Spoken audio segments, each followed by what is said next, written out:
Magic the Gathering. Magic, magic, magic, I'm so magic. Gathering magic. Spend a lot of money on cards.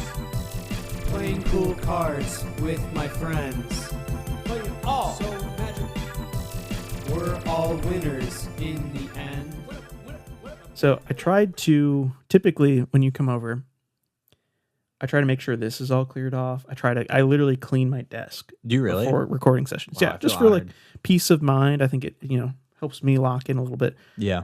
Currently Luke is staring at, I think, like 10 stacks of cards. Yep. There's just stuff all over my desk. I feel Probably for like 4 inches tall. for such 4 to like 6 a inches. for maybe our biggest episode yet. It's a little bit embarrassing that my desk is in such disarray. No, you're good. You're good. However, I looked down and I noticed we've got the fishing pole I love this equipment. card. Yeah, you texted a photo of this to the group chat, and I had actually, when I pre-ordered stuff from Foundations, I needed a foil fishing pole for my equipment deck. Yeah. I don't know if I'll actually end up putting this in. I just like that so for one colorless, you get an artifact equipment.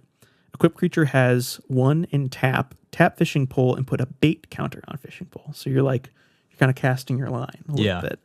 And then whenever the equipped creature becomes untapped, you remove a bait counter from this equipment. So you're like reeling it in.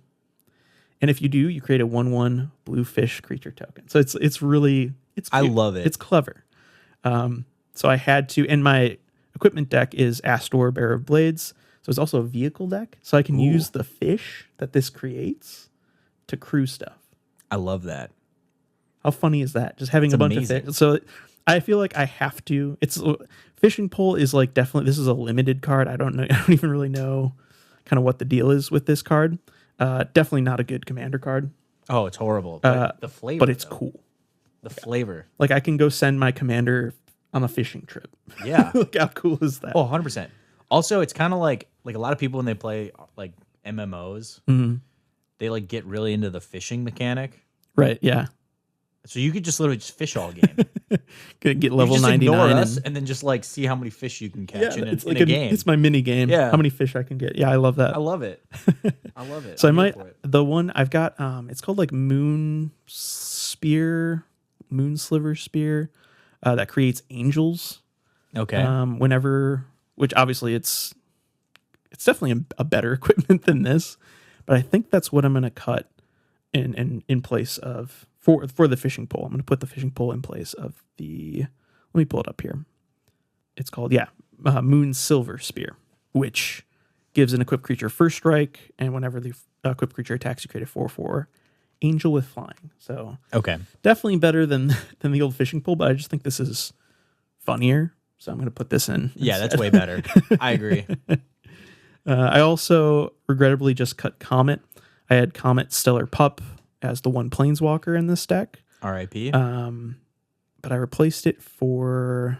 What did I replace it for? Let's take a look at my deck history. Oh, Leyline Axe, which is... I had to do it. I've got an equipment deck, and there's a Leyline equipment now. I had to do it, so... Yeah. For the culture, Yeah. at least. They've been going hard with the Leylines in the last few sets. I don't know why. There's one employee at Wizards that just really loves it. Yeah, he's into the ley lines. So eventually we'll have a ley line commander. Be ready. A legendary creature that... What if it's a always- planeswalker? Would you be sad? Maybe not. I'm trying to think of how that would work.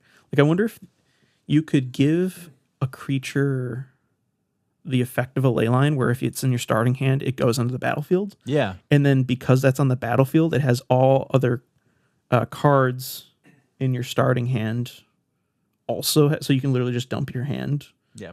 Turn one. That's pretty broken. I like that. That's pretty funny, though. You'd have to lean so heavy into that, though. Oh, yeah.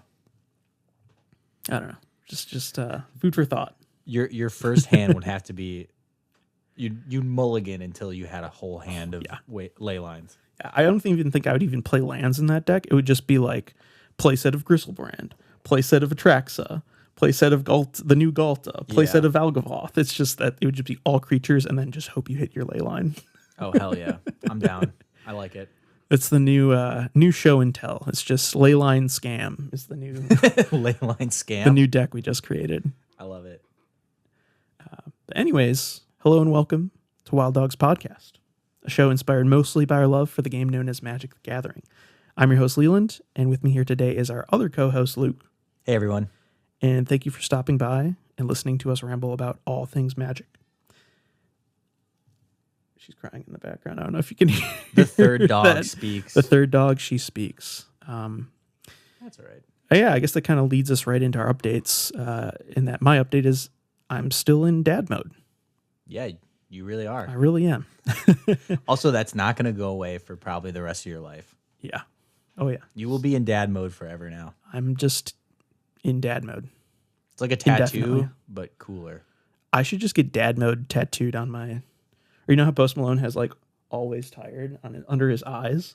Does he? Okay. Yeah, I should just have dad mode Yeah. That's a great tattooed idea. under my eyes. Yeah. Get on your knuckles, you know? Mm-hmm. I'm down. Yeah, so that's kind of my primary update.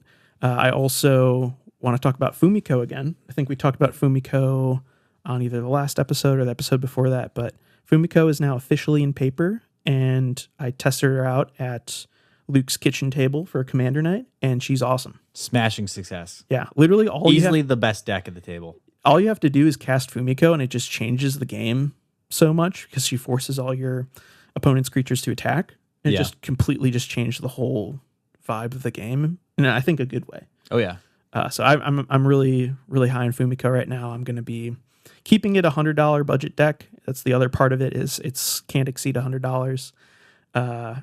With exception, I did add Valakut because I had one and I was like, this is the perfect mono red deck where I've got a bunch of stuff that amplifies damage dealt. Yeah. And I've got Valakut and a billion mountains. So I'm playing like a $20 land, but you can just cut Valakut for a basic mountain and we're within that $100 price range again. But that being said, I'm kind of all in with Fumiko. Definitely one of my favorite decks I currently have. And then we're also getting into pre-modern, and it's cool. It's a cool format. I didn't know about this format until you guys came over on Wednesday and were telling me about it. Yeah, and Taylor and I, we got a couple games in. He is currently playing a deck called, it's like Replenish is the card. Okay. But it's basically like, it's a combo deck with, let me pull it up quick. Yeah, it's Parallax Replenish because it's got Parallax Wave and Parallax Tide. Okay. Essentially what he's trying to do is put these enchantments into his graveyard with stuff like Intuition, Frantic Search, Replenish being the big one. It's literally, this is the combo piece. You return all enchantments that are in your graveyard to play.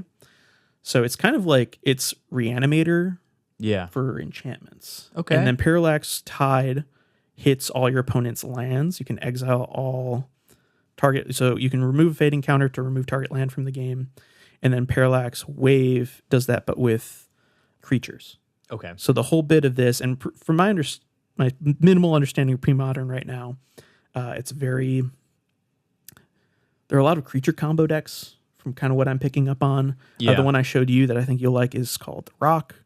It's like a weird squirrel. Yeah, it's like Squirrel Reanimator. Yeah. With, I think it's Heritage Druid.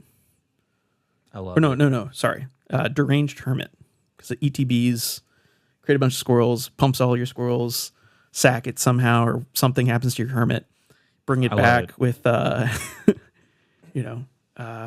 Recurring Nightmare or something. It's just like really, it's a clever deck. So I'm thinking of putting together Dead Guy Ale, which is this cool Orzhov control deck.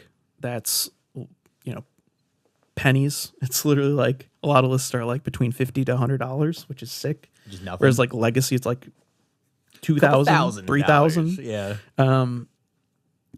And then I think Luke would really like The Rock because it's kind of this goofy, weird, creature-focused reanimator type thing. Yeah.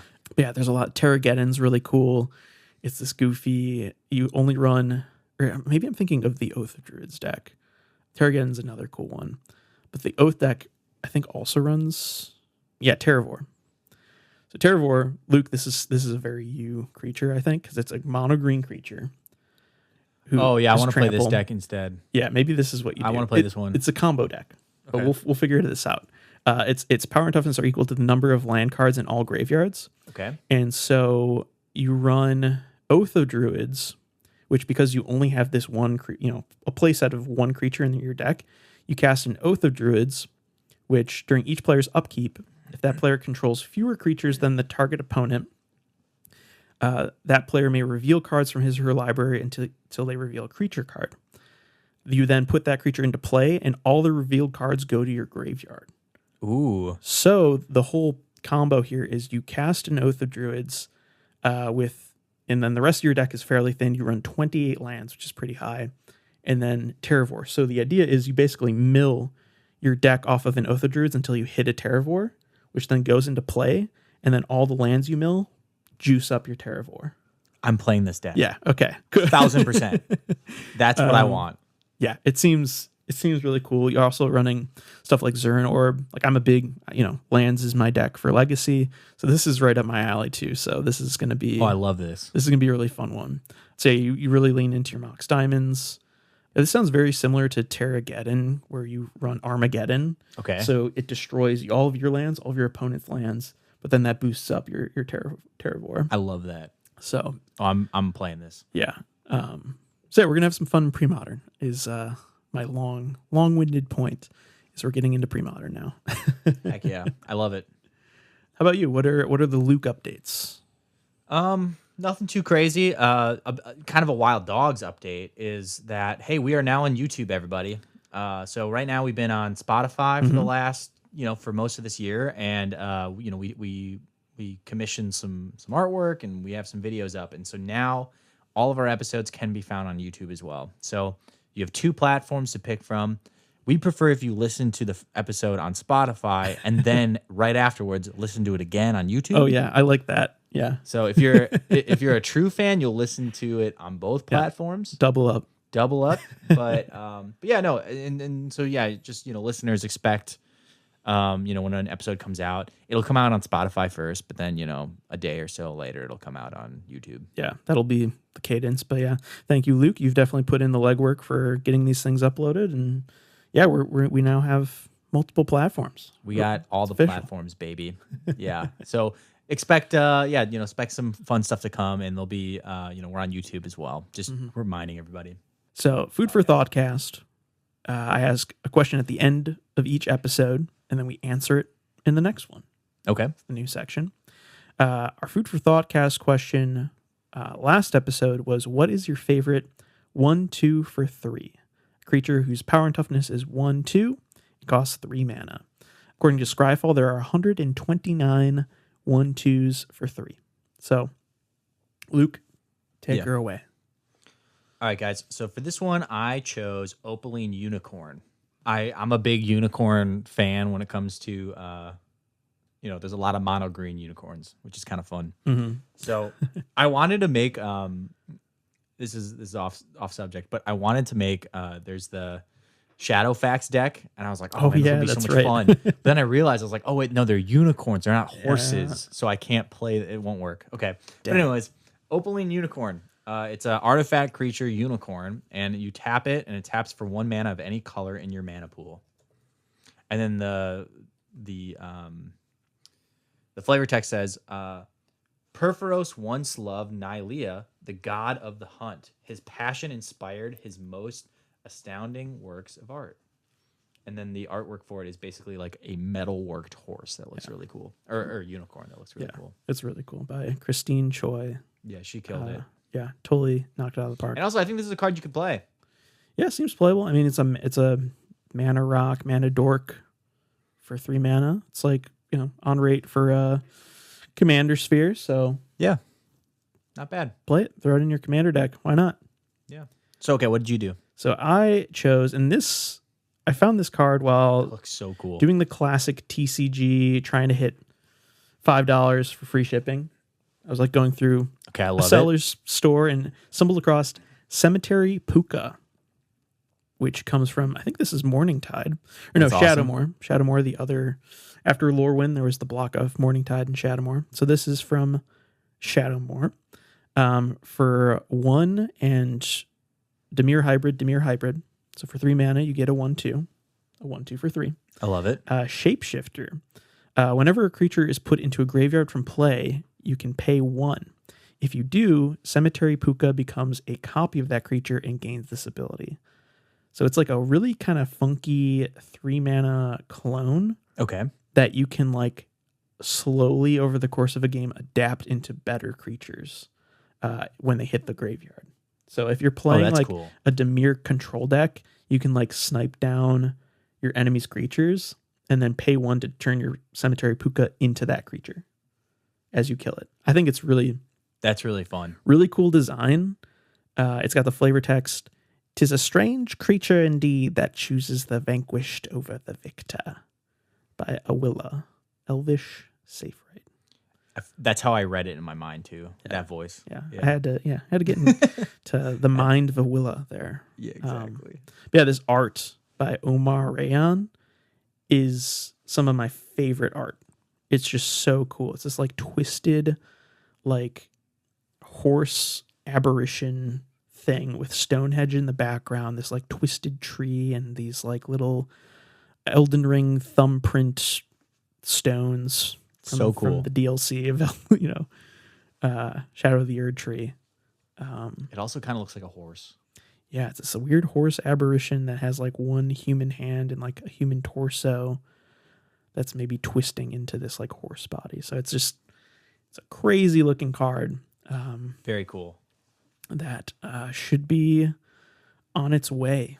I'm pretty sure I threw it in one of my TCG player orders. So heck yeah, you might be seeing this in a commander deck. I better be. Soon. I hope so. That's awesome. So yeah, Cemetery Puka is my favorite 1/2 for 3.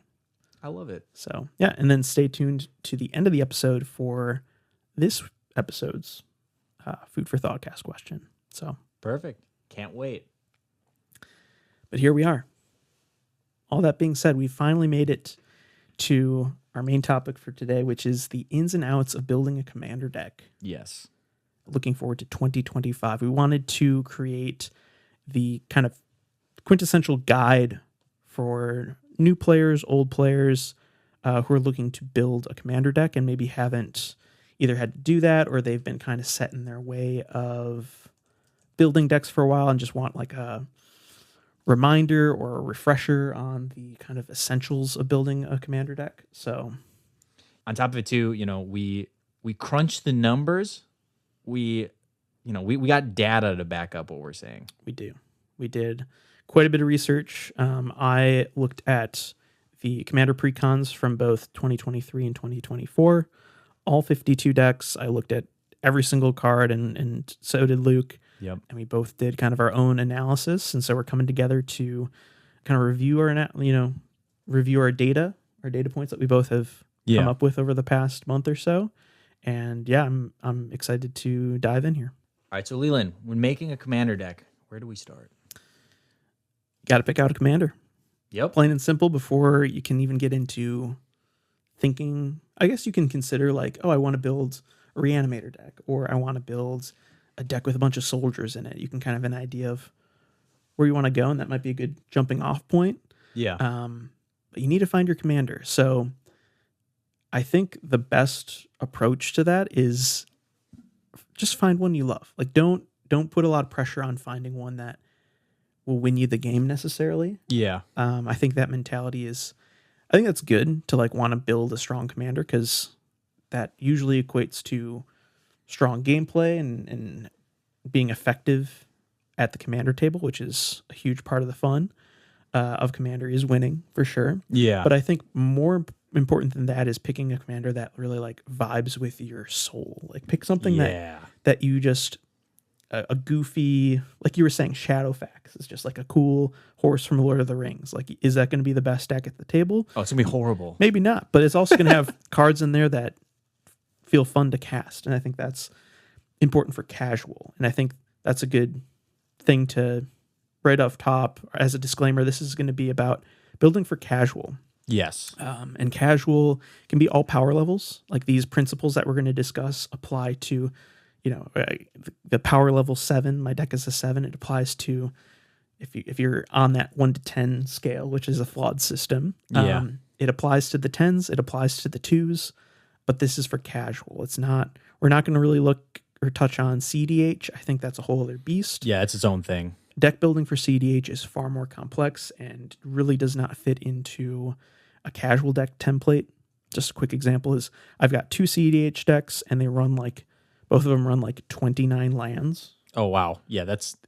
Absolutely... Don't do that, guys. Under no circumstances should a casual deck be running below 34 lands. So no. Because CDH runs fast mana, they're trying to... CDH are trying to win turn 2, turn 3, typically. That's not the case for casual. Casual is... You can have high power commanders at casual. Yeah. But we're playing commander. We're not playing CDH is what we're talking about here today. So... Yeah, Luke, I know you made the parallel to picking a fighting game character. Yeah. A little bit. Yeah, no, when it comes to picking, there's a lot of analysis on picking a fighting game character, and there's all these people talking about it. But at the end of the day, you want to find a commander that, number one, looks cool to you. Just flat out, as low tech as that is, just do they look cool to you?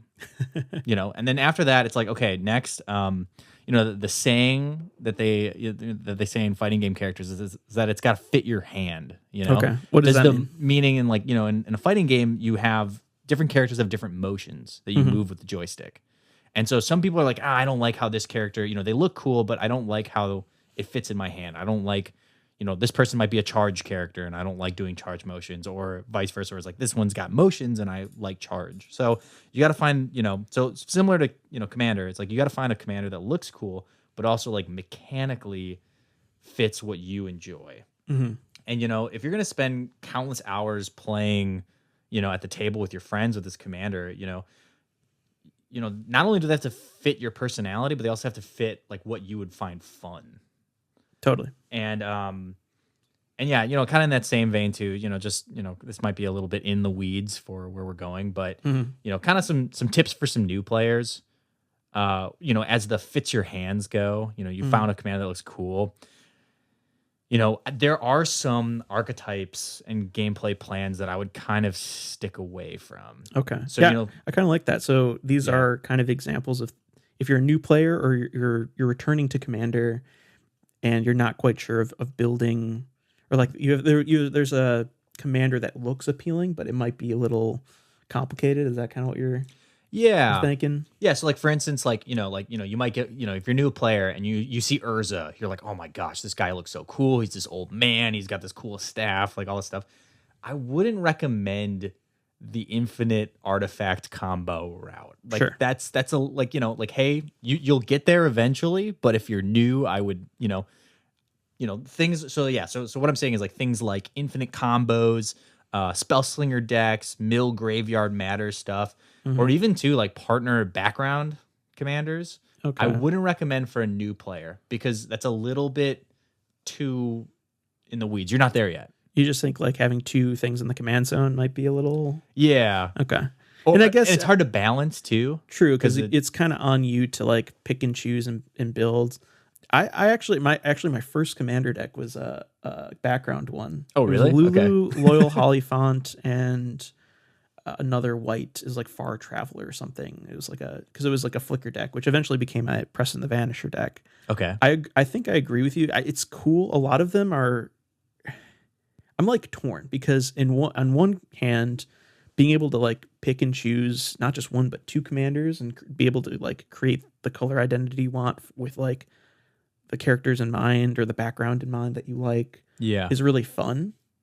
I actually think I have 3 or 4 of my commander decks have the background, but I can see what you're saying as far as it being, if you have to create, basically what you're doing is you're building a commander. It's Build-A-Bear commander. Yeah. And if you accidentally pick maybe 2 partners that look cool but aren't as synergistic and make it kind of awkward to deck build around, that could be tricky for a new player for sure. Or if you're a new player and you're hey, this, it's going to cost me 10 mana to get both people out. Yeah, which is one of my decks, which we'll talk about. Well, I'll actually touch on later in our data. But yeah. You're oh man, I didn't have fun this game because I got one of them out, but I didn't get the other one because it was late game and I just died before I could get the other one out. I feel for a new player that might be not as much fun.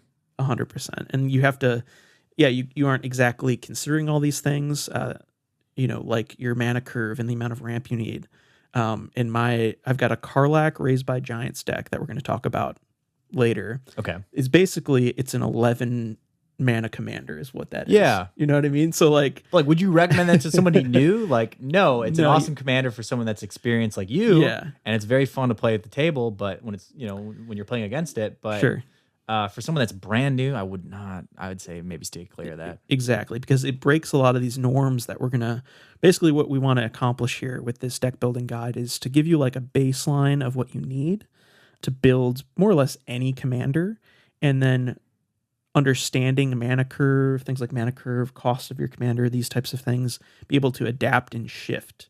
So like, for example, Karlach Raised by Giants, because it's effectively an 11 CMC commander. Yeah. That's the deck I have with the most amount of lands. I think I've got like 39, 40 lands in that deck.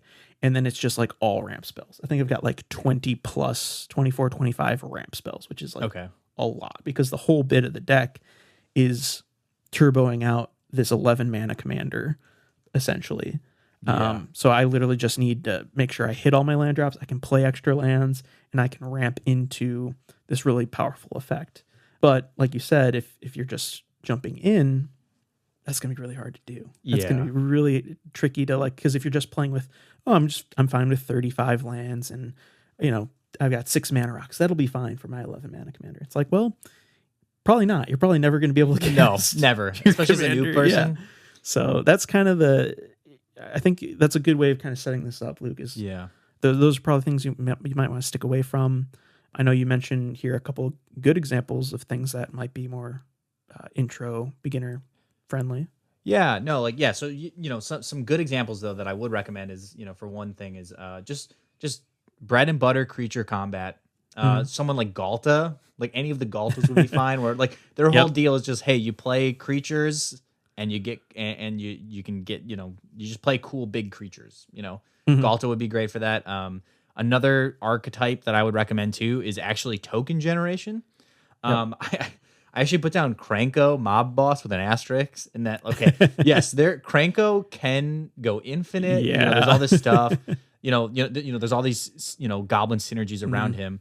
But also at his core, he is just, you tap him and you make more goblins. What are they? 1/1 goblins, I think. Yeah, it's funny because this is a good example of how power level is really. It's such a subjective thing. It's hard to like figure out. But Kranko could be very beginner friendly. It's just like, hey, just make as many goblins, swing out. But then you've got like our buddy Johnny actually has a Kranko deck, and his is just juiced up. So every time we sit down, he's like, "Are we like what power level are we feeling?" Because his Kranko deck is not casual. His is like, hey, I could probably turn 3 win with this deck if we're looking for it. So. Also, Kranko's great as well as like a beginner in that I've seen deck lists for like $8 for Kranko. So, you can put all the juice cards in there and have it be a $2,000 deck. But you can also just get bulk goblins that all have haste and are stupid, and like it's just as fun and just as powerful. So I think Kranko would be a great token generation first deck. Again, yes, you can go infinite with him. You can. You can juice him up and he can be competitive even, or you could just like at his base level, just, hey, you turn him sideways, you make more goblin tokens. And then kind of the last good example of like a archetype I would follow is tribal. One of my favorite decks I have, which we'll talk about later, is I have a worm tribal deck, which is this whole, it's very fun. It's stupid. It's really fun.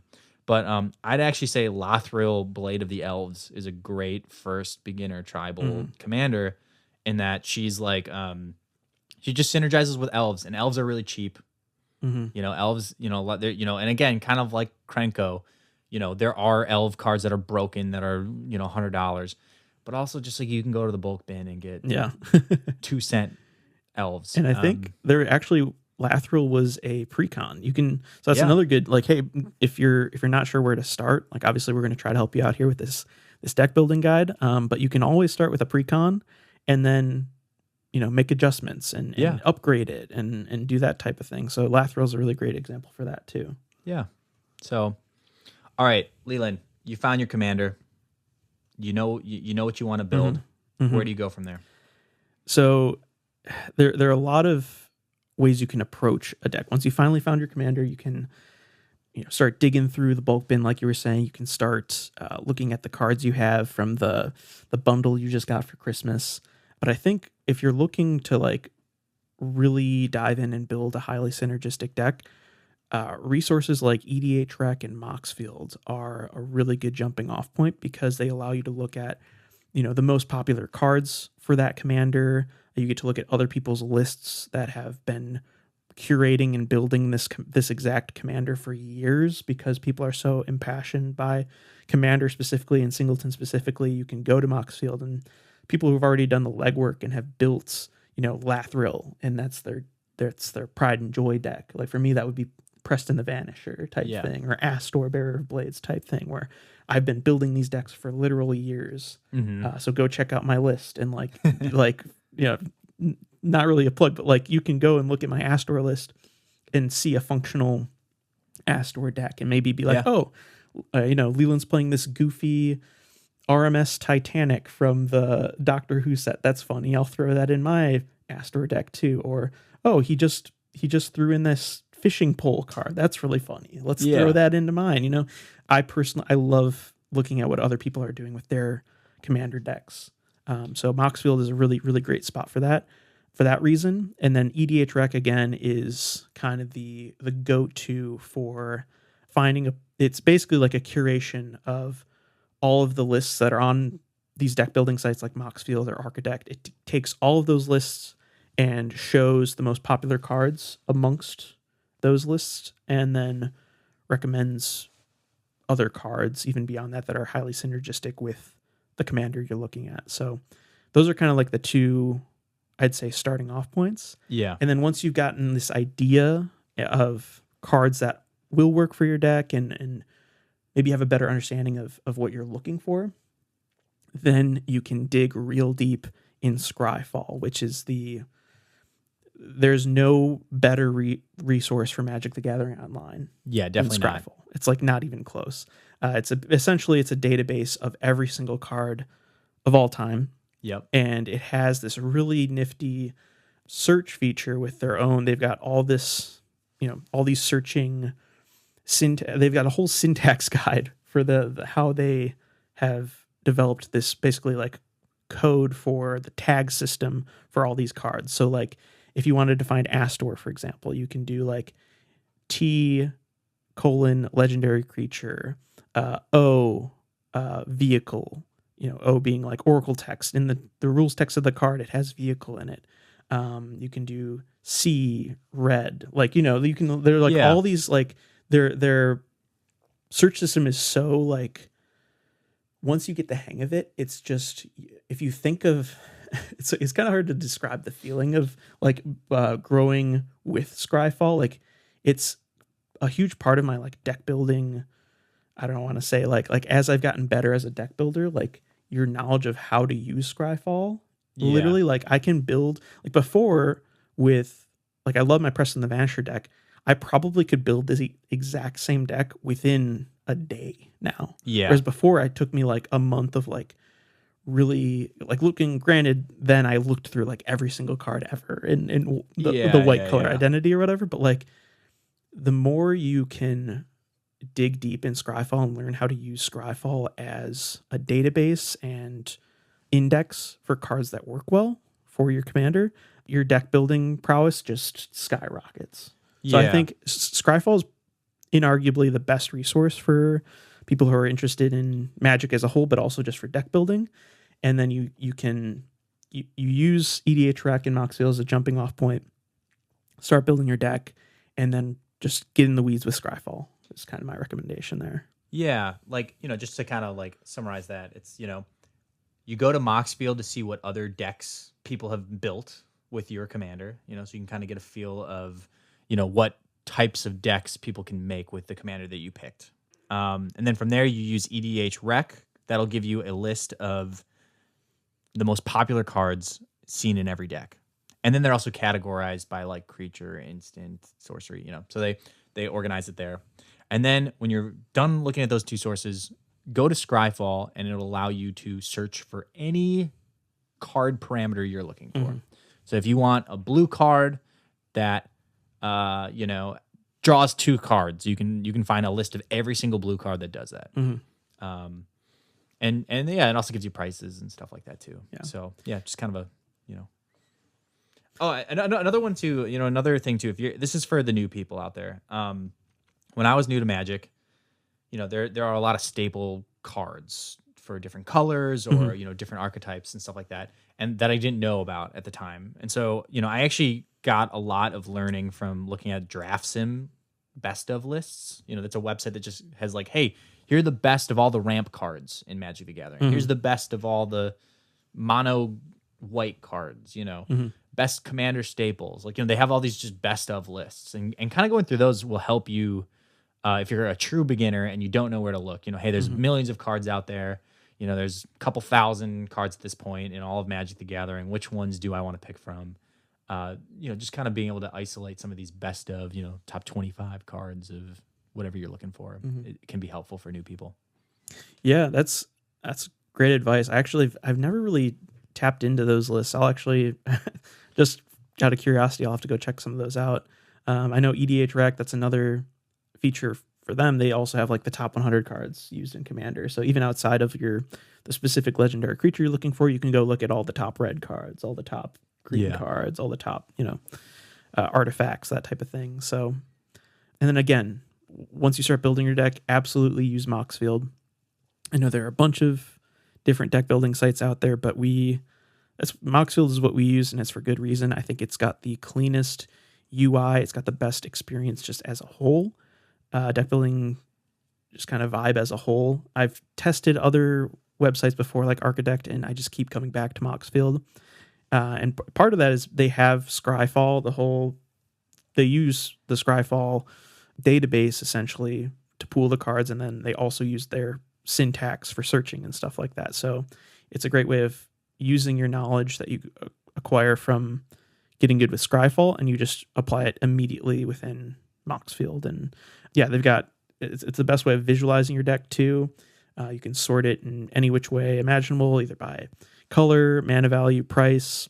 It's got this great tagging system. We're going to talk about ramp and card draw and removal, and you can go in and individually custom tag your deck and sort by, so now I can see I've got 11 card draw spells. Maybe I want to add a few more. So it's just full of all these great features. You can play test your deck as you're building it, draw sample hands. It shows your full mana curve, the tokens that are generated, the mana percentage, your mana production, to make sure that your lands, this is the best way of like making sure that the lands you put into your deck are producing the mana that you want at any given moment. And yeah, I don't know. It's just kind of the industry standard for deck building. I guess they've done a great job. It's a great website. It's a great website. And yeah, it's funny how actually weirdly enough, the token section is like my favorite part of it, where, if you have cards that create tokens and you're like, oh man, you play a game and you're like, oh, I forgot, I gotta grab that token. Sure. And they just aggregate the list for you. They just know somehow. And actually just recently this is like a funny small detail, but before, when you looked at the tokens, it just showed what tokens were created and not what cards were generating those tokens. Now you can just hover over your token. I'm looking at my Astor deck. I've got this Cat Soldier 1/1 Vigilance, and it's like, where does that come from? Well, Brimaz, King of Ereskos, that's the card that's creating this token. Yeah. I don't know, it's just clever. And like I love that. Copy token is created by these two cards. So it's a weird like thing to consider, but there's sometimes where it's like, I just don't like, this is very niche detail, but like, for example, I don't want to make this Gnome Soldier token. Like, I just don't want to maybe deal with this during a game, or like, this doesn't really fit the vibe of my deck. Like, I don't need this weird Aztec gnome in my deck. I can go and be like, it's Thousand Moon Smithy that's creating this. That's the card I need to cut, instead of, I need to go through every single, because, this is a artifact heavy deck, and it's like anything in my 99 could be creating these weird tokens. So it's nice that you can go in and see exactly where these tokens are coming from. So see, I didn't even know that, guys. Yeah. It's brand new. It's a pretty new feature. So that's the other thing is Moxfield, the developers they're constantly trying to improve this already good product. and they're engaged with their audience on Twitter. Like they're constantly tweeting like, hey, what are some things you'd like to see? So yeah, I'm just a big fan of big Moxfield guy. I love that. It's how I spend a lot of my free time is building goofy decks in Moxfield. So I love it. Heck yeah. And then I think kind of another key point of building your deck is understanding your budget. And I think this is big. This kind of it's if you're just getting into building commander decks, it's something that you might not consider being a big factor. But I think like using Moxfield as your deck building site. There are a lot of other deck building sites that also show price and this kind of thing, but I just love that Moxfield shows the TCG player average price. Again, I would definitely recommend swapping. I think the standard price setting is set to like Card Kingdom, which their pricing is really it's not. Card Kingdom's pricing is set to like loosely set around TCG players' pricing. Loosely. And it's always more expensive. Always more expensive. So if you want to like really know how much your deck is worth, because there are cards that are like pennies, like 2-3 cents, that are, I think the minimum value is like 35 cents at Card Kingdom. Like you can't buy cards. You can't buy one cheaper pennies. than that. And then same thing for top dollar cards. Like Esper Sentinels are probably, I don't know. Again, I don't know, but like if you go to Card, actually let's just do it for sake of the show. I'm going to go to Card Kingdom, Esper Sentinel, and the other thing is availability too, right? So yeah, $30 Esper Sentinel from Card Kingdom. Cool. Okay. Go to TCG Player, it's $20. Yeah. So 22. Sorry. So it's $22 is the average price of Esper Sentinel. This printing of Esper Sentinel. In fact, I'm just going to pop over to TCG Player just to verify. Yeah, I'm sure you could find one even cheaper. You get a damaged copy. So, and again, that's not, here you can get 16, 14. You can get a $14 Esper Sentinel. If you're buying through Card Kingdom, it's $30. So again, I just like that Moxfield shows the true pricing of your decks as you're building them, which I think is something that you need to really be aware of, because it's I don't know. You start with a budget, understand that you're probably going to spend a little bit more than that. Yep. But having a baseline will really help you curate your list as you go. Because like, let's say you don't want to spend $30 on an Esper Sentinel. Well, you can hit up EDH Rec. This is Luke's point actually here, is that there's always a cheaper version of every card. Yeah. Just my 2 cents is that you will always be able to find a cheaper version of the card you're looking for. So like an example is like Exquisite Blood. That's like it's like a $30 card. Mm-hmm. But then there's also another card that does the exact same thing. It's 1 more mana, and it's called Tainted Remedy, and it's $3. So okay, same exact thing. It just costs 1 mana extra, and it's a tenth of the price. So just putting this out there, there's always a cheaper version of whatever you're looking for. It might cost you a little bit more mana. Mm-hmm. It might, it might be a little bit more expensive to cast, but it'll be way cheaper on your wallet. So just something to think about. Right. And I think that's kind of part of the point that we've been dancing around a bit here with this budget discussion is there are quote unquote strictly better versions. There are quote unquote strictly worse versions of certain cards. And when it comes down to it, like, this is a casual format. You can play decks very similarly for a much smaller price point. Yeah. It'll just be a little bit slower. And that's like when it comes down to it, if you're spending less money on your deck, it's not going to be as efficient. Efficiency is the key word here. And that's okay. And I think this kind of leans into my next point is the power level conversation. Yes. That there's this whole meme in Commander of like, I think my deck is about a 7. Like determining your deck's true power level is it feels like a near impossible task, especially on this like arbitrary 1 to 10 scale. I know we discussed when the Commander bans and the rules committee dissolved the drama there. I know Gavin talked about this new system that they're going to eventually apply, this 1 to 4 system for the power level of a certain card, and we'll see how that goes. Yeah, we'll see. But I think at its core, Commander regardless of the power level of your deck, abides by very similar principles when it comes to deck building. Generally speaking, like you can build a janky, low-powered deck, and right next to it with the same commander, really juice it up, high synergy, high power level. They'll run very similar amounts of card advantage, removal, ramp, all these things, and they'll play similarly. Again, the keyword is efficiency. So you want to juice your deck up, spend hundreds of dollars on it, that's fine. It'll probably win more games. However, you can do the same thing as long as you're hitting these essentials that we're going to discuss here. Your deck will play very similarly. Yes.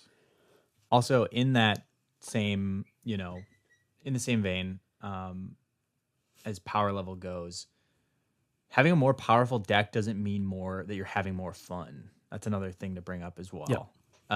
You can. Yeah, just something to think about. Power level doesn't equal fun. None of my decks are very powerful. Mm-hmm. They would get smoked in any other table that wasn't us playing. Sure. But there's, it's just as much fun. It's just, playing a deck that is not very good is still fun. Yeah. And it's same thing with budget. I know, like I said, my Fumiko deck, I tried to restrict myself to $100. Yeah. I've got this Siani and Eligeth Sphinxes, Mono Blue Sphinxes deck that's a $50 budget deck that is super fun to play. Like, you don't have to spend a ton of money. If you're just getting started in Commander and you're intimidated by, the lists you see on Moxfield, oh, my Astor deck is $800. There's no way, like, I guess I can't play Astor. No. I could rebuild Astor for $50 right now and still have just as much fun. Yeah. I think that's where, like, this misconception that power level is so,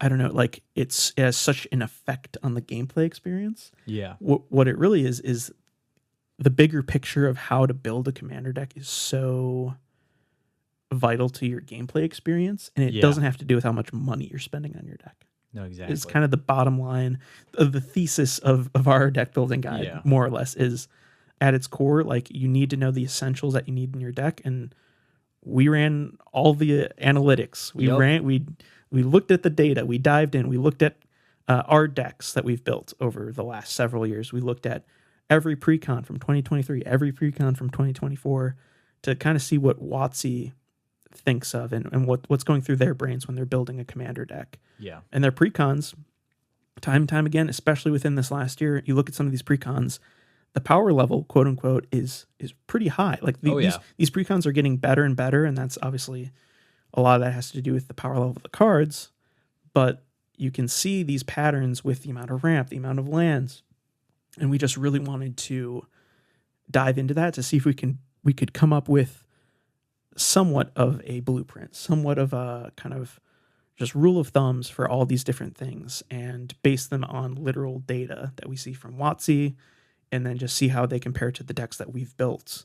Again, I've spent the last several years just building commander decks, so it's been a really, really fun and honestly satisfying process of doing all this research with you, because I feel like I've gotten better as a deck builder just from doing all this research and looking at all these decks. No, me too. And now it's affirmed a lot of my beliefs as a commander deck builder. Yeah, we got the stats to prove. But now we've got now we've got the stats. So we're coming with receipts, boys. Yeah. So basically this just comes down to deck building rules of thumb is kind of what we're trying to do here. Yep. So before we kind of dive into the real analysis is just, we're really just trying to come up with a general template to follow when you're building your commander deck, so that it has everything you need to successfully play a game of Commander. And I think that's a pretty key too, is successfully play. Yep.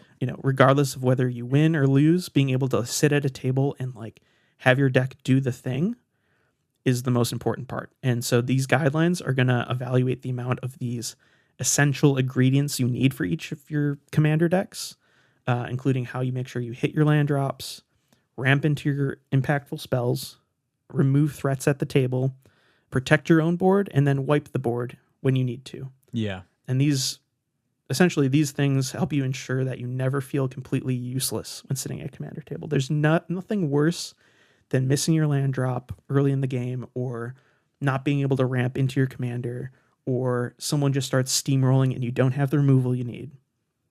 So these just allow you to play the game and have fun every time you sit down and play the game. Yeah. And also actively help you win the game, which of course we all love winning. Yeah. So these are just like the meat and potatoes essentials that you need for deck building. Yeah, and just keep note that, like, when we go into the analysis here, deck building is not an exact science. Think of it as like baking or like cooking, where it's like, it's more of a trial and error, and at the end of the day, it's a feeling more than like an actual outcome. And so just kind of keep that in mind. These ratios that we talk about, and our recommendations here are, we've done a lot of research. We got the receipts. So I think we're very, very close, if not on the target. But if you follow our rules strictly and it doesn't feel right to you, feel free to switch some things out. Play around with the ratios. Yeah, and it's actually pretty funny. We're gonna get into the general deck composition soon, but we actually don't. Our gold standards that we're setting, there are certain categories that we aren't even following our own rules. Oh yeah, no. So again, do as we say, not as we do. Okay. Yeah, guys? Like Luke said, like at its core, play to your own interests, and like if you like ramping more than anything else, play a few extra ramp spells, or like if you love drawing cards, play like 20, 25 card draw effects. I think that's actually the more the merrier when it comes to card draw effects or card advantage effects. So yeah, again, these are just, you'd like to hit these numbers for each of these essentials, but feel free to either add more, go a bit shy. I know for me, I think we'll get into this, but I think our like recommended land count is like 36 to 38. And I think I'm like averaging like 35. So like, you know what I mean? Like, and a little bit of that's impacted by my CDH decks being in the list, but we'll get into that later. Yeah, we'll get into it. But yeah, just trust your gut when it comes to deck building. And more importantly than anything else is when you sit down and play and you start to notice patterns with how your deck performs. Yeah. Obviously, if it's like you sit down with one game and you missed your land drops, like that doesn't mean that that's going to happen every time. Like luck is involved in singleton. Like sometimes all your ramp spells might just be at the bottom of your deck, and that's just how shuffling went for you. You know what I mean? So get a bunch of games in, get some like data of your own on your own deck to look at, and I think that's the best way of approaching editing your deck too. So agreed. But yeah, all this is to lead to our analysis of every Commander precon from 2023 and 2024. And the reason why I decided that I wanted it to be 2 years was for double the amount of data. Yep. Just because that's a huge part of doing any research like this, any big project like this, is the more data, the merrier. It's going to show patterns way more accurately. It's going to show how WotC has handled building decks over the past 2 years specifically, because I think this has kind of been the sweet spot for precon growth and precon strength.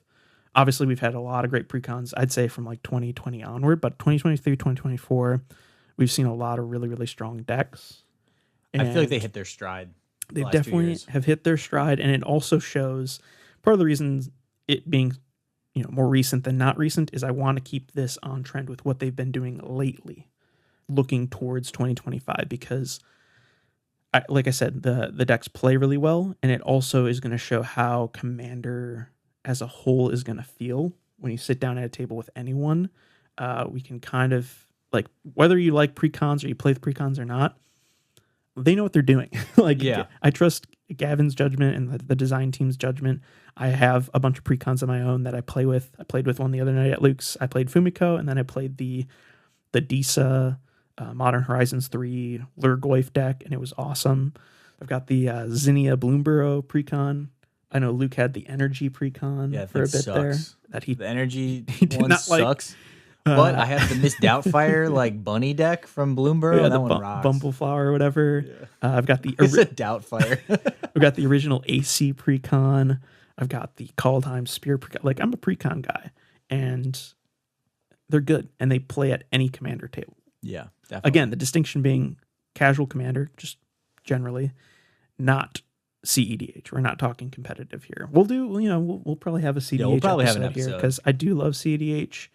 I've got Krakashima as like my main CEDH deck. I just built, I had a mono blue Ambassador Laquatus deck that I turned into CDH James Wandering Dad because I became a dad, so I've got this mono blue CDH Fallout deck just because I love playing at high power, but again, casual commanders are completely different. Almost it feels like a completely different format, honestly. Oh yeah, and the pacing of the game and just the strategies involved with casual commander versus CDH. So yeah, we're gonna do an in-depth look at every single precon 2023 to 2024. We split our research up. I essentially developed a spreadsheet breaking down each commander precon from 2023 and 2024 using the official Wizards of the Coast lists on Moxfield, and then went in and used, there's a really nifty feature that I feel like is pretty undervalued, is the highlighter feature in Moxfield. You can go in and use the Scryfall Advanced Search to look up functions. So like function ramp. I'm in my Astor deck, and it shows I've got 13 ramp spells. It shows every single spell that ramps. Or I could do function card advantage.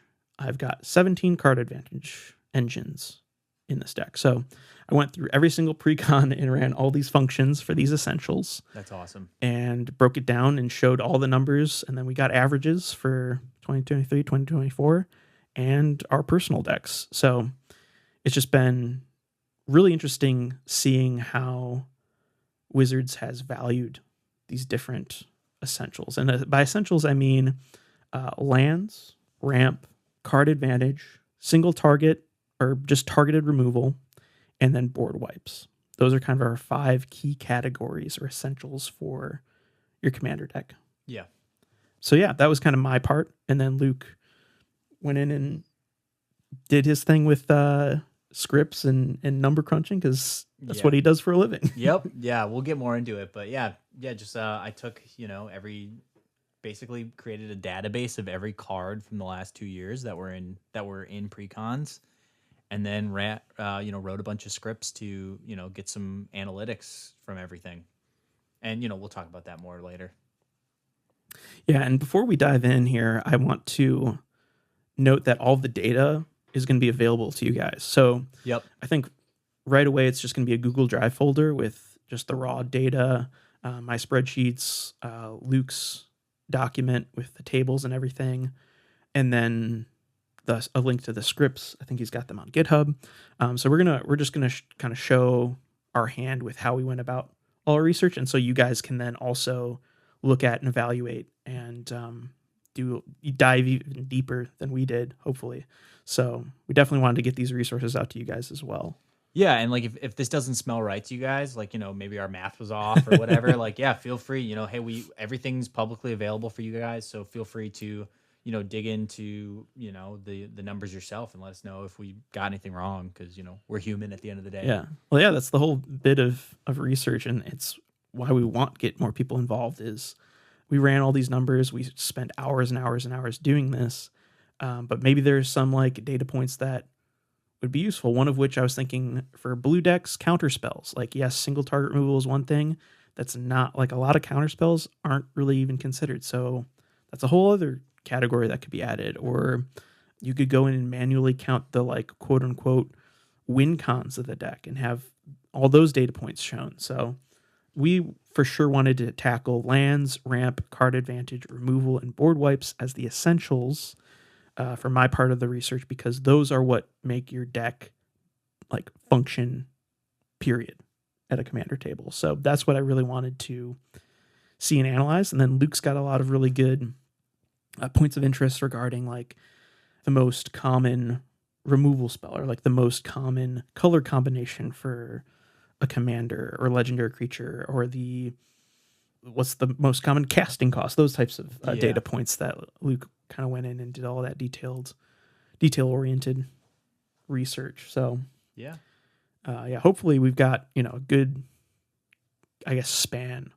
of data points to look at for you guys, and let us know if you'd like to see anything added to the next one we do. I think we definitely maybe a couple years down the road we revisit, we do 2025 and 2026 precon analysis or something like that. Could be cool. Or even we just do 2025, or this can be an ever evolving type of project. But we really wanted just to have a definitive Commander deck building guide for 2025. And this is the research we did to come up with the numbers we're about to discuss. So no, exactly. So yeah, take it away. Cool. So yeah, let's dive into my review of precon deck composition.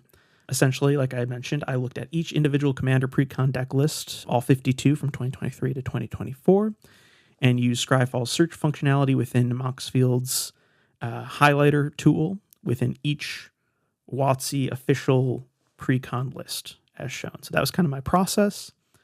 And all that data is shown in my spreadsheet. So feel free to pull that up. I've got, again, the link is in the episode description. You can kind of follow along as we go here.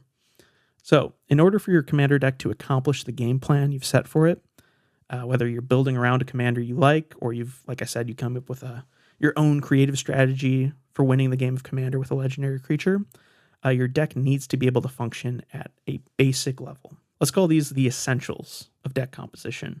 The things every deck needs to be able to accomplish in order to play a game of Commander. Yeah. These essentials, like I said, include the 5 key categories being lands, ramp, card advantage, single target removal, and board wipes. How many cards you need for each of these categories is largely determined by the commander you pick, and then the projected mana curve for that commander. However, there are some rules of thumb to kind of work from when building your deck, and this is where a precon analysis really comes in and shines. Yeah. Because we get to see Wizards of the Coast, how they approach adding lands to a deck, how they approach how much card advantage, X commander needs, these types of things. So they give a really good picture of what, just in general, what a commander deck needs to be able to thrive at a table. So, and then, like I said, we also ran the numbers on all of our decks too, which was really fun because seeing how we stack up against Wizards. Yeah. And obviously it's cool to see my own data, but I watch you play your decks at the commander table. It was cool to go into Moxfield and actually analyze all of your decks and see how, Also kind of scary too. It's like, oh man, I'm really bad at this. I know, right? Oh, wow. You'd be surprised. I think spoiler alert, we both do. We do okay. We both do pretty good. Okay, I think. Okay. Okay, I like it. But yeah. So before we really dive into each of these individual categories, I wanted to do a quick rundown on the average numbers. For these essentials just by WotC, just so boom, here we go. Here are all the averages for these essentials. So you guys right up top have a good idea of a gold standard starting point for a commander deck building template. Okay, so Wizards of the Coast averages for commander deck essentials from all 52 precons. In 2023 and 2024. Lands, 37 to 38. Ramp, 15 to 16 instances of ramp. Card advantage, 19. Removal, 9. Board wipes, 3 to 4. Okay, how do you feel about that? Pretty good. Yeah, I think this is probably a good point just to have a gut reaction, because I think this is the first time we're together. We've obviously been working on this data together for a long time, but same room looking at these numbers. Yeah. Gut reaction. They feel good. These really? These feel like pretty on the money to me. Really? I think the one thing that personally I feel like the removal might be 1 or 2 cards low. Wait, seriously? Okay, because my gut reaction to hearing that is way too much ramp and that's way too much removal. That's pretty funny. My gut was 15 ramp spells. Well, that's wild. I think you're going to be surprised by your own decks. Okay. Then, because ramp, we're getting real loose with the word ramp. Yeah. Well, and we're going to dive into each individual category, but yeah, ramp goes far beyond your mana dorks, your mana rocks, and your my cultivates. Rampant growths. Yeah. Okay. So there are a lot of other effects that will ramp you, but we'll get into the weeds with the ramp in a bit. But so that's interesting. So you think it's too much, maybe too much ramp, way too much removal, WotC. And you also think too much removal. I'm more of in my head. I again, I haven't seen my numbers, but I think when I think of removal, I think of 3 or 4. Okay. So having 9, that's nutty. Yeah. See, I'd like to see from Wizards. I'd like to see this maybe be 10. or 11. My personal numbers are probably right around 9, I think, if I remember correctly. Okay. But I think, and again, we're going to get into the weeds with each of these categories. So before I get on a tangent about removal, because we're going to get into removal. Yeah, we'll get there. But we'll just take it from the top. We'll start with lands here. Let's start with lands. Lands are the core to any Magic the Gathering deck, regardless of format. Without them, you cannot even play the game. So building an effective land base it's just one of the best feelings. I know we talked about this, I think, in a couple episodes, or I think we talked about this an episode or two ago about how when I start a commander deck, the first thing I do is lands. And you were like, what are you talking about? Nope, I definitely don't start there. But I just love the, like, at their base, like, yes, you can get away with, I'm just going to throw 39 basic forests in this deck and call it a day. And that's fine. Like, that's totally reasonable. I actually love doing that. Like, my Fumiko is like pretty much just all basic mountains. For simplicity's sake, I think that's like clean design, especially if you're in monocolor. Like, that's fine. But the second I'm in 2-color, I'm just like, let's go crazy with this. Like, let's really figure out how to create an optimal and honestly just fun land base. Because do not like overlook how important lands are to like your gameplay experience.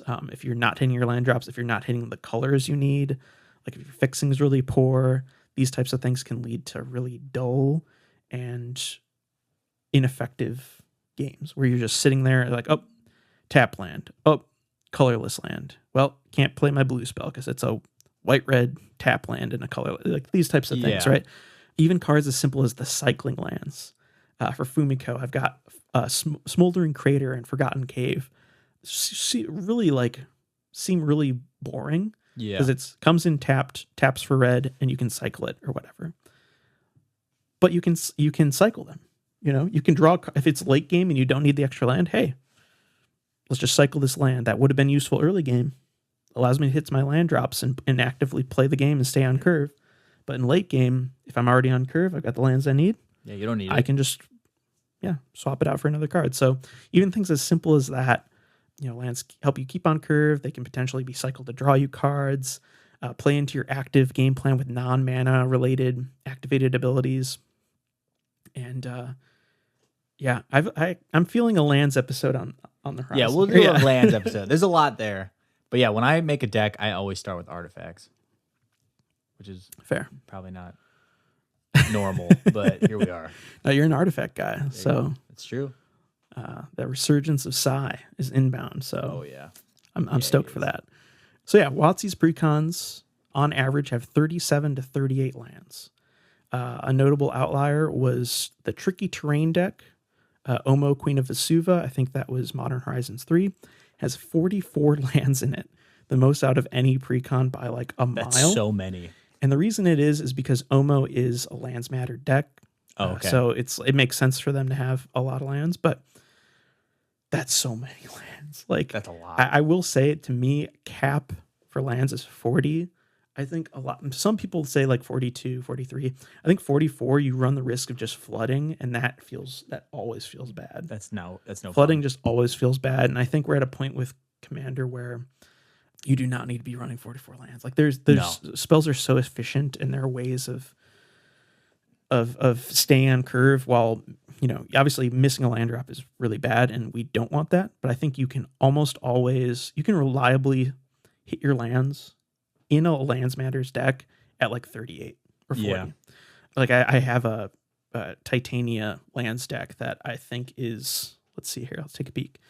I'm sitting at 38 lands. In my literal mono green lands deck, I'm running 38. Like 40, I can't even imagine 44 lands with that deck. So many. And it all has to do with mana curve. Again, Titania is a 5 mana,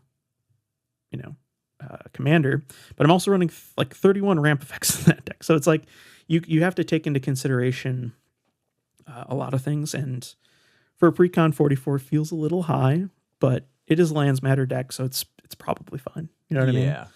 So now let's talk about our average land. So my average land count, like I said, is 35, which it's really being swayed by my 2 CEDH decks, because I wanted to include those in the data, even though, like I said, we're focusing on casual. I wanted them represented here because it is I wanted to look at all of my commander decks, and they are commander decks at their core. It counts.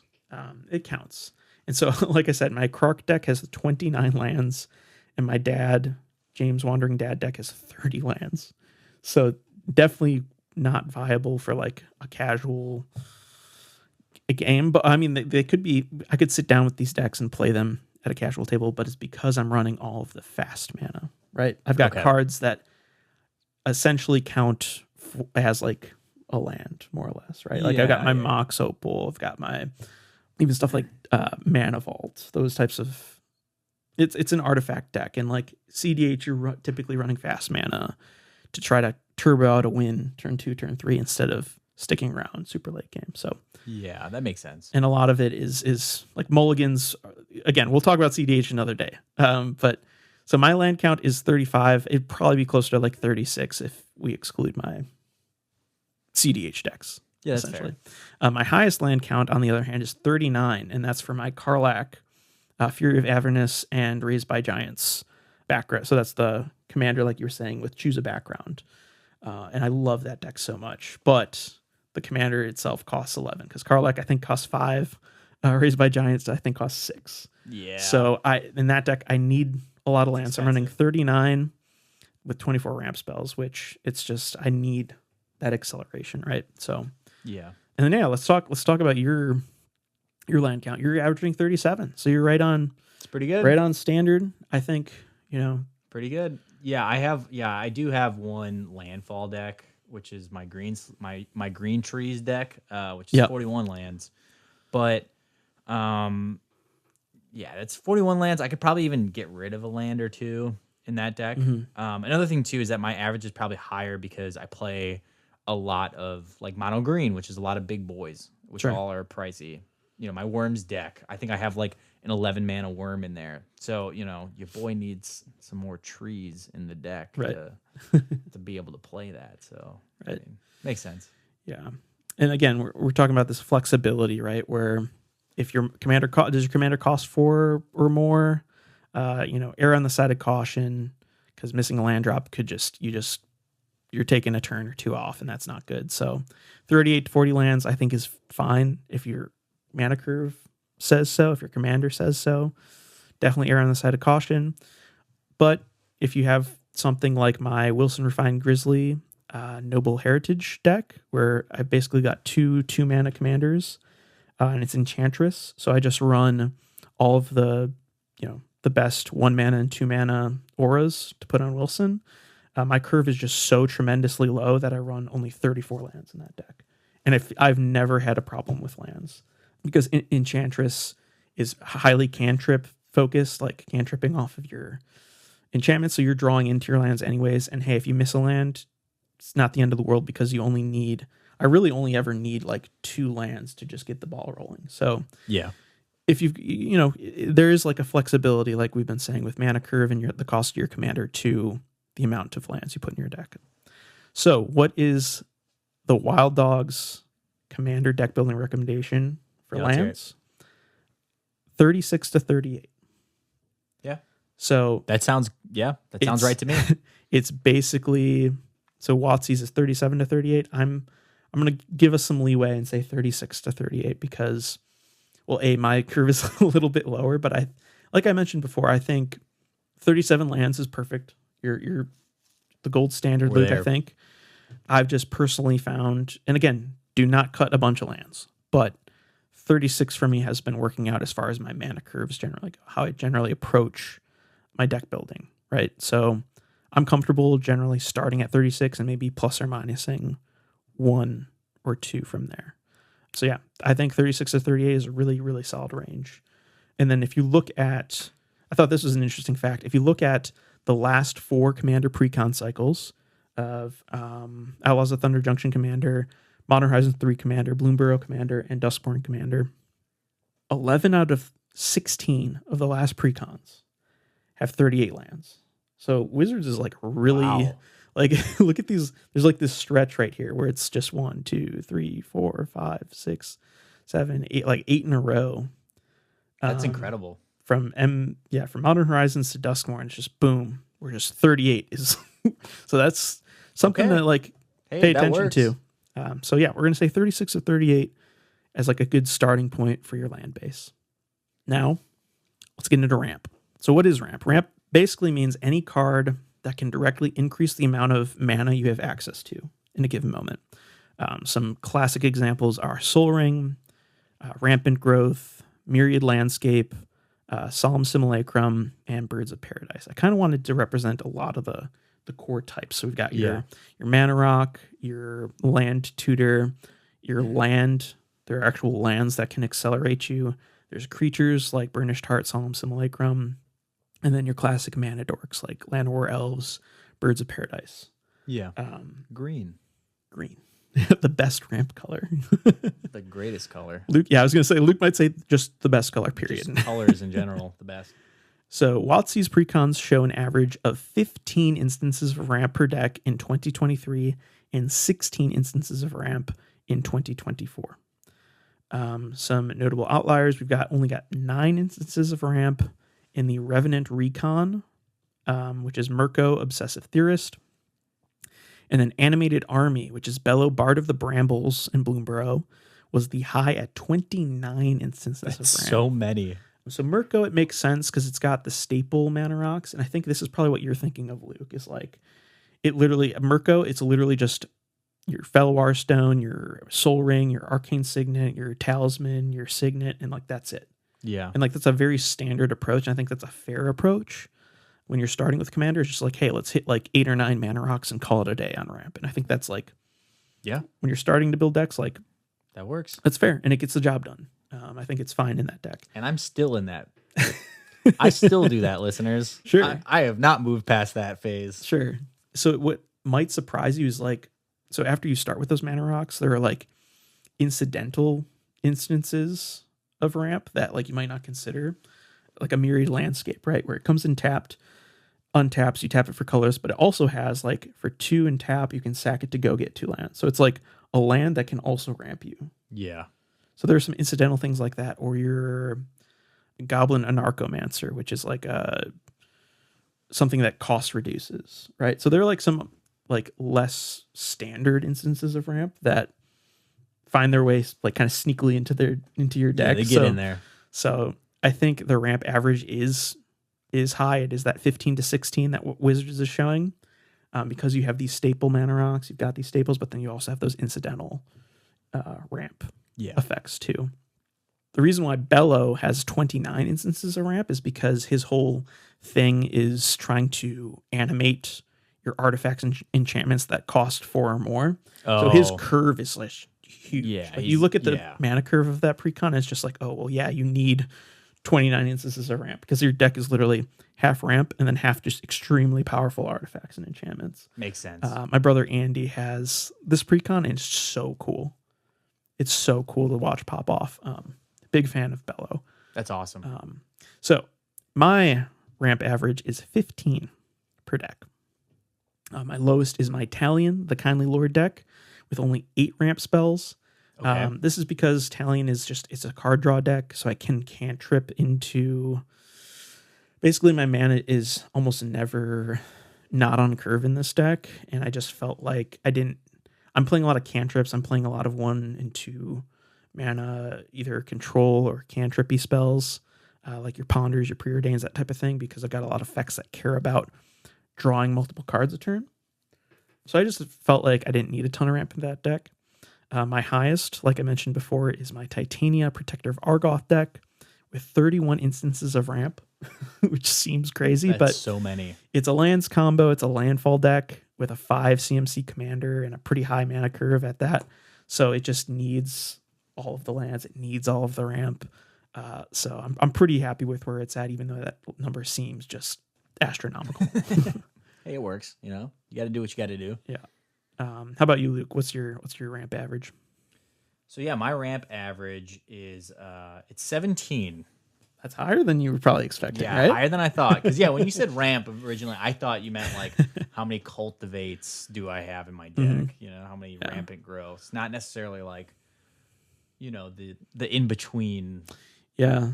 I mean, it's at its core, a lot of those like ramp spells are the mana rocks, the cultivates, the rampant growths. It's just sometimes you miss because there's so many different categories, you just miss the like big picture of them, right? Yeah. No, definitely.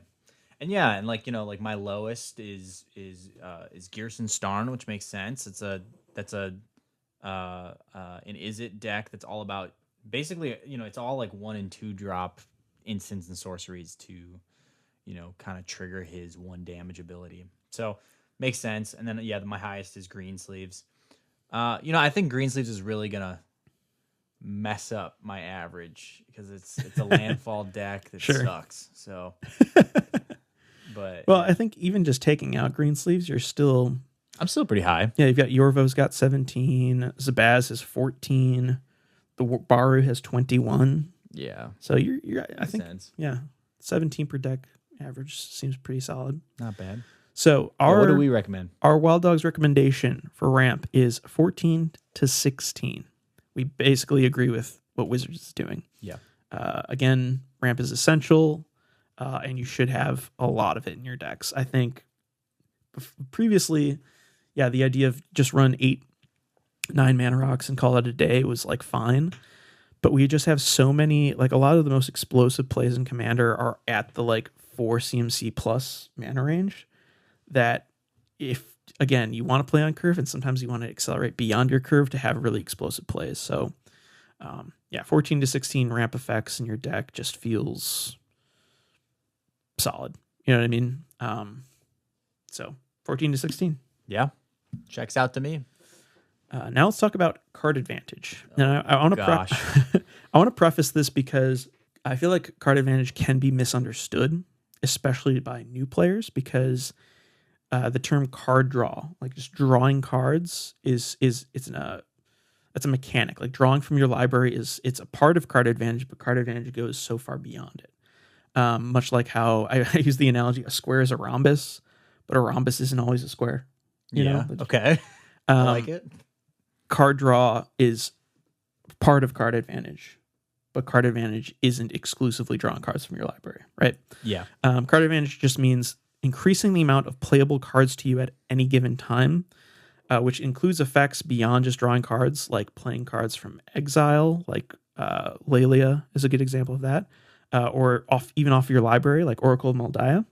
Yep. Returning cards from your graveyard to your hand, or even straight to play, like Eternal Witness. Eternal Witness ETBs bounces something from you get to pick something from your graveyard, put it back in your hand. You got cycling, you got exploring, you got all these like new effects that just increase the amount of cards that you can play at a given time. But there are some effects that are, I think, tricky for beginner players to like really grasp. Like looting or rummaging it's not always going to be card advantage for you. And in a lot of cases, it's going to be card disadvantage. So Faithless Looting, Frantic Search on their face look good because it says draw 2 cards and then discard 2 cards. Well, that's fine. I drew 2 cards. So I've got card advantage. I draw 2 cards. But okay, guess what? You had to cast the Faithless Looting from your hand. So that's 1 card from your hand leaving your hand. You draw 2 cards and then you put 2 cards into your graveyard. If you negative, you're net negative. It's card disadvantage if you aren't using your graveyard. Same thing with Frantic Search. Frantic Search is a little bit more complicated because it untaps your land. It's kind of it can be a combo piece in some decks, but it's also card disadvantage. It's card selection. It's not card advantage.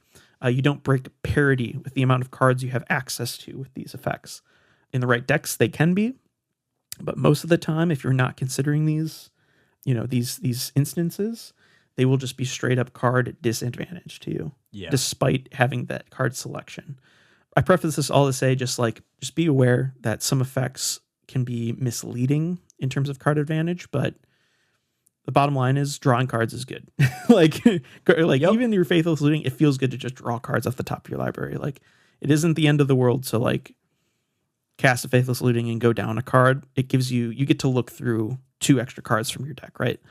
All this being said, just the more the merrier when it comes to card advantage and draw effects. But yeah, this is actually a recent like revelation I'm having in deck building where I've never prioritized card advantage. Yeah. And now I am, and it's making games way more fun to play because I have more chances to find stuff that I need in that given moment because I'm digging through my deck more often. And you actually hit the nail on the head. My closing Oh, sorry if I beat you to the punch there. No, this is exactly what why we're talking about this, right? Magic is more fun to play with Magic is more fun with more cards to play, plain and simple. Yep. And if you don't fully invest in your card drawing spells because they seem too like basic, or they seem like effects that like, oh, I've got a few of these card draw effects, I'll be fine throughout the game. I've got like 5 or 6 card draw spells. That should be good enough.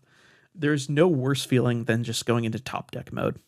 Yeah, it's awful. You're literally just sitting there, land, put a land into play. Well, rolling the dice. Hopefully this is what I need in this exact moment. If you're sitting, and that's like, sometimes that just happens, right? But you need to set yourself up to have a hand to play at any given moment. So, and WotC precons average 19 instances of card advantage per deck in both 2023 and 2024. Okay. I think they're killing it. I think we'll get into this. I think 19 is like strong. It feels like a very strong range or strong place to be with the amount of instances of card advantage in your deck. Because it really is just, you literally can't play the game of Magic if you're just top decking lands, or you're top decking a counter spell, or you're top decking like all these other pieces that we're talking about, all these other essentials hinge around you having a hand of cards. So again, refilling your hand at the end, or during someone else's turn is so important to having a good time. Agreed. And winning. And winning. Yeah. So, like I said, precons average 19 instances of card advantage per deck. Some notable outliers are the Planeswalker Party precon with Commodore Guff at the helm, which only had 10 instances of card advantage. However, Guff himself is a card draw engine at just 4 CMC. Yeah. And it does, I think his effect hinges around the amount of planeswalkers you have or something like that. But if you have a card advantage spell in the command zone, I think you can cut back maybe a little bit on just card advantage throughout your deck. Like, I think that's fine. I do think 10 is probably kind of low. Like, I could see if you cast your commander early, gets removed, you can't cast him again for a while. Yeah. If you're relying on your commander to draw cards, that isn't a great place to be. But in stuff like Commodore Guff or my Italian deck, for example, if you have a card advantage spell in the command zone, that feels really good. Yeah. You're going to be drawing cards. You know you're going to be drawing cards. So just got to get to that 4 mana cost or whatever your commander cost. You just got to get there. But again, you definitely you don't want to cut card advantage from your deck. Yeah. The highest amount of card advantage in a precon was seen in Deep Clue Sea, the Morska Undersea Sleuth deck. I hate that name. Morska? No, Deep Clue Sea. The pun. Well, and that's why. So it's Clue. So it's a card draw deck. Yeah. And I think Morska cares about drawing 2 cards per turn. I hate it. So, and he makes clues and stuff like that. So gross. So it makes sense that he would have 34 card draw things, because there are a lot of effects in that deck that care about you drawing multiple cards per turn. My average card advantage per deck is currently 17, which I think I'm pretty happy with. I feel like I'm very rarely in top deck mode when I play Commander, so I'm currently pretty happy with my average being 17. My Feldegriff Group Hug deck leads the pack with 27 instances of card advantage. It's Group Hug. We're all supposed to be just drawing tons and tons of cards, so that's kind of the whole bit of that deck. My least amount is my Old Border Joven deck with only 11 instances, and that's mostly because I'm running mono red with only Old Border cards. So it's literally like the most you can limit the pool of card advantage cards you possibly could, because red is already bad. Red's probably the worst of the colors for card draw, which we'll get to. We'll get to.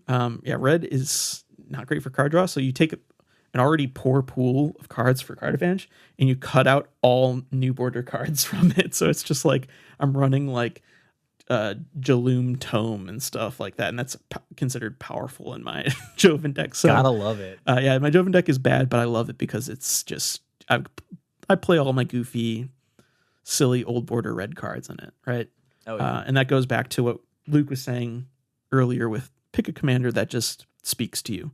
And Joven, in some weird way, speaks to me. He's just this goofy guy.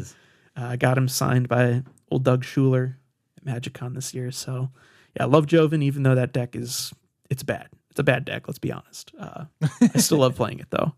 But he's your bad deck. Exactly. Luke's average card advantage was 15. How you feel? I think your lowest is your Brian Stout Arm deck with 11. Yeah. Which is kind of surprising to me because that deck has a lot of like low mana sorceries and instants. So you'd think that I would I thought I had more card advantage in there. You know, I thought it was and it's also blue, so I thought it would be more like more brainstorms. I think you're thinking of your Gearson. Brian Stout Arm is the I wasn't thinking. one. Yeah, sorry guys, I wasn't thinking. Sorry, I saw Gearson. Spoiler alert, he's my highest. So I was like, oh, that's kind of surprising that he's my lowest. Yeah. But no. Brian Stout Arm is Boros. He's a fling deck. Yep. I'm just basically playing creatures with high powers and then flinging them at people. So that kind of makes sense. I mean, that should probably be higher to be honest. But hey, this is my first draft. I played him for the first time this week. So you just put it together. So. Yeah. And then spoiler alert. Okay, my highest was Gearson, so which was sorry, I got that mixed around, but he's got 20 card advantage spells in there, and that makes a lot more sense to me because I have a lot of I got a lot of brainstorms, deep analysis, like that kind of stuff in there. So cool. Yeah, so using our averages and comparing it to the WotC average, we're going to go with our gold standard being 16 to 18 instances of card advantage in your deck. If you can manage 18 plus, like I was saying earlier, the more the merrier when it comes to card advantage. If you can go over 18, perfect. You're going to be drawing cards and playing cards like none other. And you're going to feel good about it. But I think that 16 to 18 feels like a really fair range. Agreed. It's a good starting point. I think going below 16 generally leads to a higher risk of going into that top deck mode, which I say it can be a death sentence. You're definitely going to not win games where you're just top decking, and it leads to really unfun play patterns, like we were saying, where you get to watch your opponents with a full grip of cards, casting like multiple spells per turn, and you go, okay, untap, upkeep, draw. Okay, I'm top decking, playing a forest, pass turn. Like you don't want to be there. Fun. So for that reason, I think that 16 to 18 is like a good starting point. If you can add more, definitely do that, but definitely don't go below that kind of 16 mark. Again, sometimes it just happens. Like with my Joven deck, I don't have a ton of really good card advantage engines available to me for that deck. If you can't manage 16, try for like 12 and see where that takes you. But really want to be hitting at least 16 to 18 card advantage, if not more than that. And again, Magic is it's simply more fun to play when you have cards at your disposal and spells that you can cast. No, exactly. On to removal. So removal and interaction in general, I think, is just kind of generally undervalued as an effect in Commander, because we're when you approach 100 card singleton based around a whole game plan for what you're going to do with your commander and the synergies with your commander, you're naturally going to want to play into the synergies of your deck, then consider disrupting the synergies of your opponent's deck. I think it's just when you're building a deck, you have way more fun including this 4-mana goofy creature that adds +1/+1 counters than adding Swords to Plowshares when you already have a Path to Exile, right? Yep. But when you actually are playing, you look at your hand, oh, I've got this 4-mana beast that doesn't really do anything, and my opponent's going to win. It's like, well, I really wish I had that Swords to Plowshares in this deck, you know what I mean? So, like I said, it's so easy to fall into the trap of considering what you're doing, what your high synergy deck is all about, the synergies of your own deck. But you also, in Commander, because it's multiplayer, you have to consider 3 other players and trying to disrupt them winning. Otherwise, we end up in this situation where it's like, all right, we're kind of all playing solitaire because we are just jamming cards, trying to position ourselves to win, and we're in this race. We're not really beyond combat or whatever. Sometimes you even reach a board state where it's just you can't even tell what's going on anymore on anyone's board, and it's because I think generally speaking, a lot of people cut. Removal tends to be, at least for me, when I first started building decks, removal was like, oh, I've got a Swords to Plowshares, I've got an Abrade in my Boros deck, I've got removal. I've got like, 2 or 3 pieces. That's how I still think. Which I think is fine. I think it's just because, of course, we want our decks to do the thing. So we tend to undervalue disrupting our opponents from doing their thing a little bit. Yeah. So that's why I think on average we're maybe a little bit low than where we should be. Again, you look at things like Swords to Plowshares, Pongify, Cut Down, Chaos Warp, Return to Nature. I had to run through Wooburg. There are no excuses. In all 5 colors, you have removal at your disposal. Now, some colors do removal better than others, right? Like green only has Beast Within for creatures. Well, that's made up for with like the Return to Nature effects, right? Removing artifacts and enchantments. They're really good at that. And like it doesn't have like straightforward removal, but it also has like ram through, where it's like this creature fights this creature. Yeah, sure. Yeah, there's a lot of green removals. Just, hey, I'm playing the bigger, badder creature, so that if I swing at you, you either choose to block. That's how green does creature removal. It's with the green creatures for sure. Exactly. So Wizards precons average about 9 removal spells in both 2023 and 2024. The greatest outlier being from Duskmourn, the most recent set of precons, Endless Punishment, which is Valgavoth, Harrower of Souls, with 17 removal spells. That's so many. So many, but it's a Rakdos deck that's all it cares about is dealing damage. So it's like, yeah, it checks out. Okay. Yeah. And I also have a deck that's like that. So my average is also around 9. So I'm kind of around the WotC standard. My lowest is Titania, which only has Beast Within. I've got 1 removal spell in Titania. Love it. And that's because this is my like lands combo deck.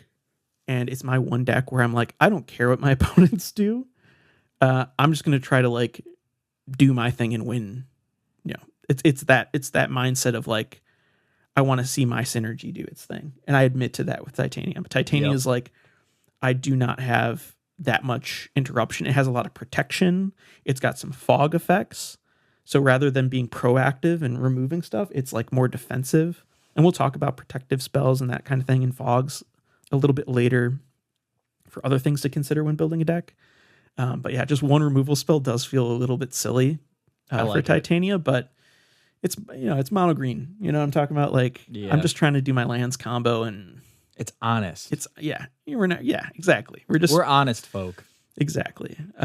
My highest is my Vati Ildal deck, which has 20 removal spells. Okay. But that is because the whole theme of that deck is sniping down my opponent's creatures to prevent them from like attacking me or whatever. Yeah. And then also to proc awards off of those removal effects, such as like Cheval, Bane of Monsters puts bounty counters on stuff. And then whenever I can snipe down something with a bounty, I get to draw a card as my reward. So it's like flavorful. It's like this like sniper theme where I'm just like picking down my opponent's cards. So it's, if you have a deck that's focused around removal on principle, you're going to have a ton of removal effects. So Vati with 20 is my highest by far, which I think actually, if we're looking at you average 8 removal, which is pretty good. I think it's not bad. If I'm being honest, that's more than I was expecting. That's more than I was expecting as well. And I think it's because Gearson is your highest with 16. Yeah, he's got 16, which makes sense. Also, a lot of those removals are like kill a creature and then take 1 damage. Like, it's like a lot of it's like that, those kind of red burn, with benefits kind of spells. Burn with benefits. And so it makes sense though too that like my lowest would be 3 because it's mono green. Yeah, it's Yorvo and Baru. Your mono green decks only have 3, which makes sense. So yeah, what do we recommend? So even though WotC says 9, I've got 9, you've got 8. I'm going to recommend 10. So Wild Dog's recommendation for any amount of just like targeted removal is going to be 10 instances of either single targeted, maybe multi-targeted, but targeted removal, we need to have 10 of those. Okay. I think we're more conservative. I think being conservative is fine.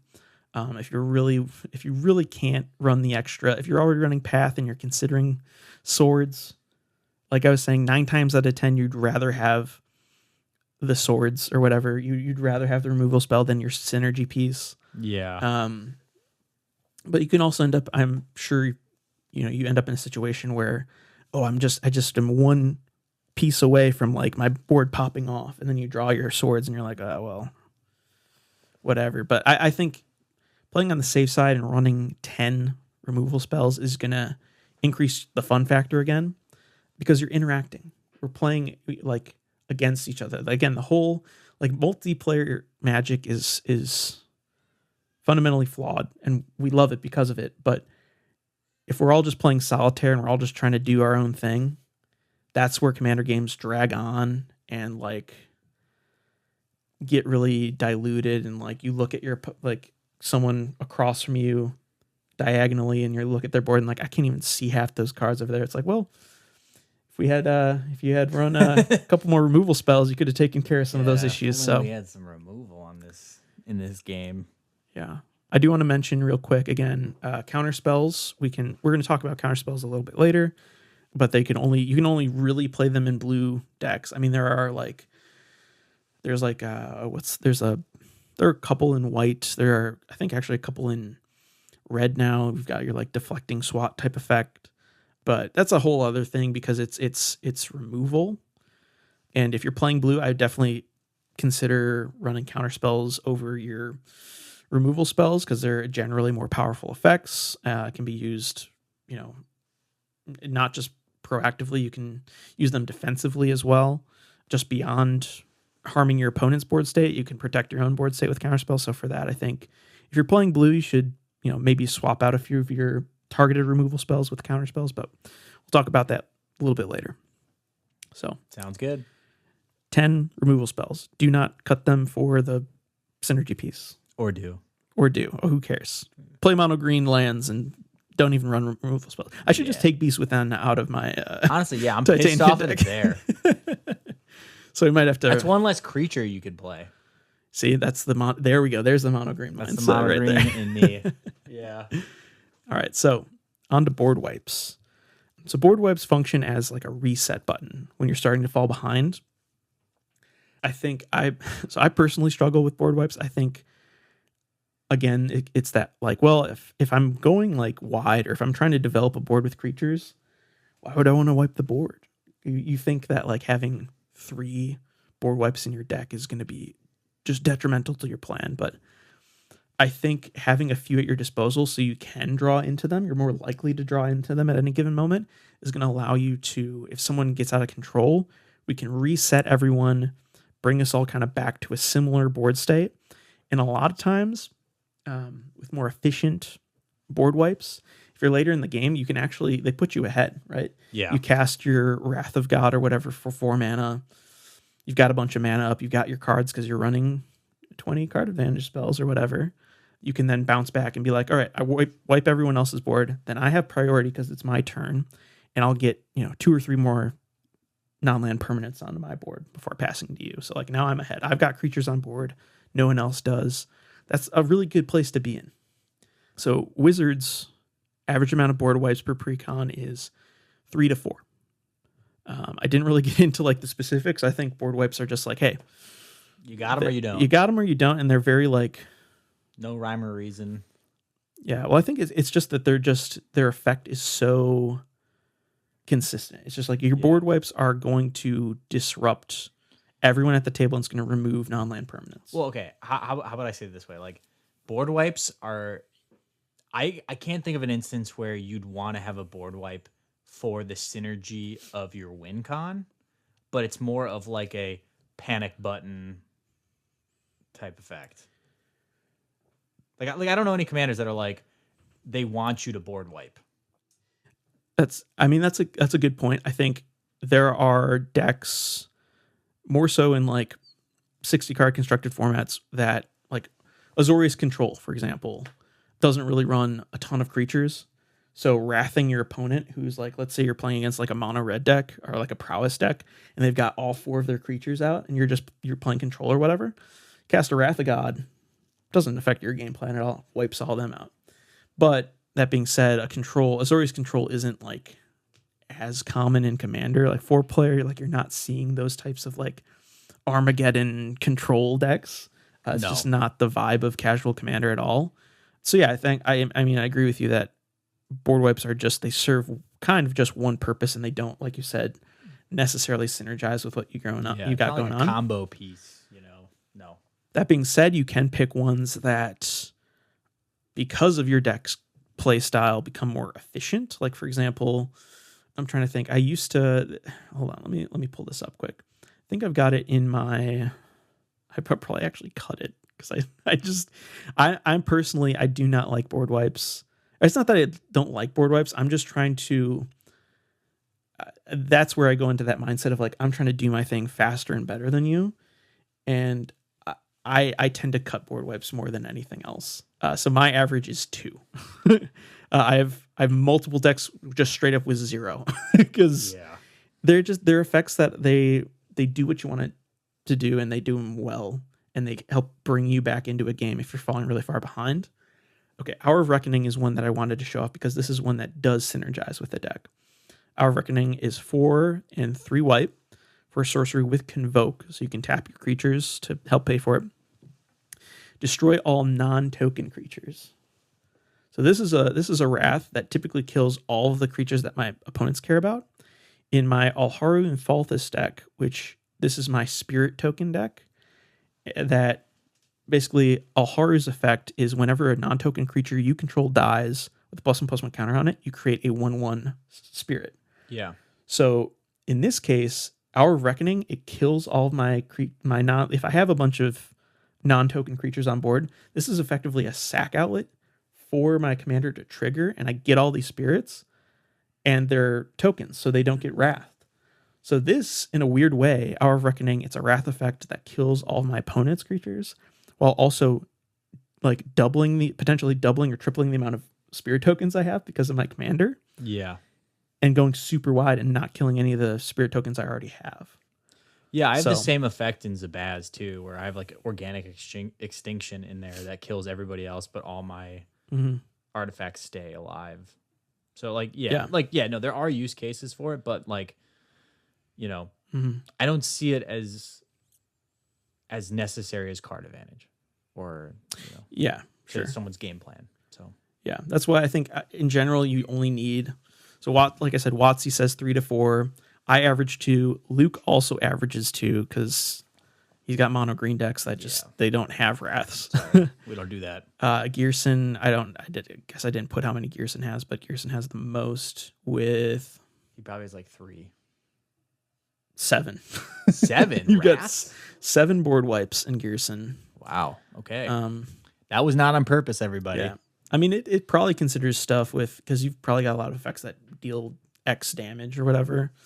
Actually, no, that's exactly what it is. It's like there's a couple cards that are like everything takes 1 damage, including the player. Yeah, those are considered wipes. So okay, gotcha. I do want to point to mono black, obviously Damnation being like one of the classic staple board wipes. I do want to point, they've got some that are like 7, 8, 9 mana. I think it's like there's a Garrick one where basically kill all of your opponent's creatures. And while they're really expensive, like I'm running Plague Wind in my Xiaohu Dun mono black deck, that's costing 9 mana, but it's destroy all creatures you don't control. That's really good. And you can think of this, so like, how I was just saying how if you Wrath of God for 4 mana late game and you have extra mana, you can play spells with the rest of your mana. That can be like an 8 or 9 mana turn. What Plague Wind says is for the 9 mana that with the extra few mana that you'd spend rebuilding, you don't even have to rebuild. You just kill everyone else's stuff and your board stays intact. So like the downside of this being 9 mana feels really, really high. But as a late game Wrath, this completely changes, tops your Wrath of God, your more efficient Wraths, because it saves, if you've got a huge established board that you don't want to like tamper with, you can just use Plague Wind as like effectively a win con potentially. Yeah. So it's kind of cool. I like these. They're not the best. Like obviously your Wrath of Gods, the 4 CMC is like the sweet spot for Wrath effects or board wipe effects, I should say.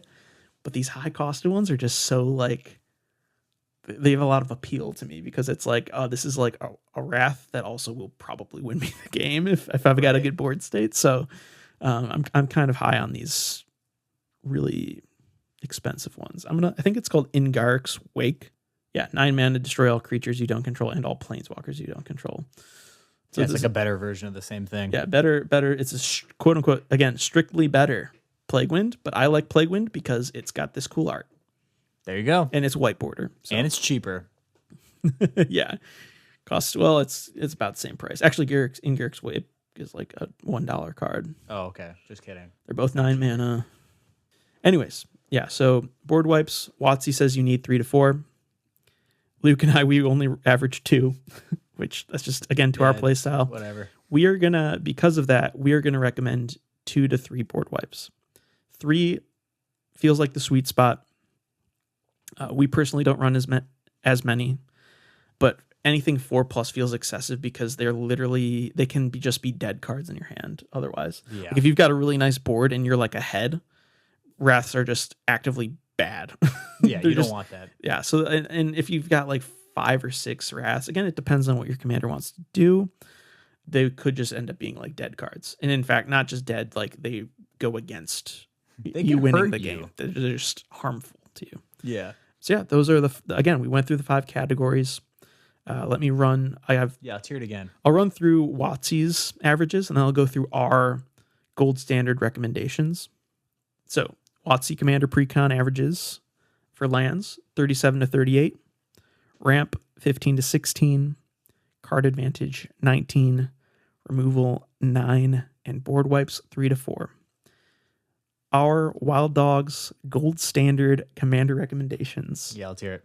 Lands 36 to 38, ramp 14 to 16, card advantage 16 to 18, removal 10, and board wipes 2 to 3. How do you feel about that, Luke? No, I mean, I think we're right on the money. And I was just about to say too is it's kind of nice to put numbers to general feelings, of like, hey, this deck that I have feels really good. Mm-hmm. And then, I look at their averages and our recommendations and it fits within there and you're like, oh, okay, makes sense, Mm-hmm. So I don't know. Did that kind of validate some of your decks after crunching the numbers? Did it kind of validate like, hey, this one feels really good to play, and now I know why? Yeah, I know, absolutely. Like I mentioned before, like Joven, like a good example of this is like Joven. I knew poor card draw, and in general, I do go into top deck mode with that deck. Okay, and so I knew that was going to be low going into this, but seeing just in general, like the fact that I have about 17 average card advantage effects per deck feels good. You know what I mean? Like, yeah.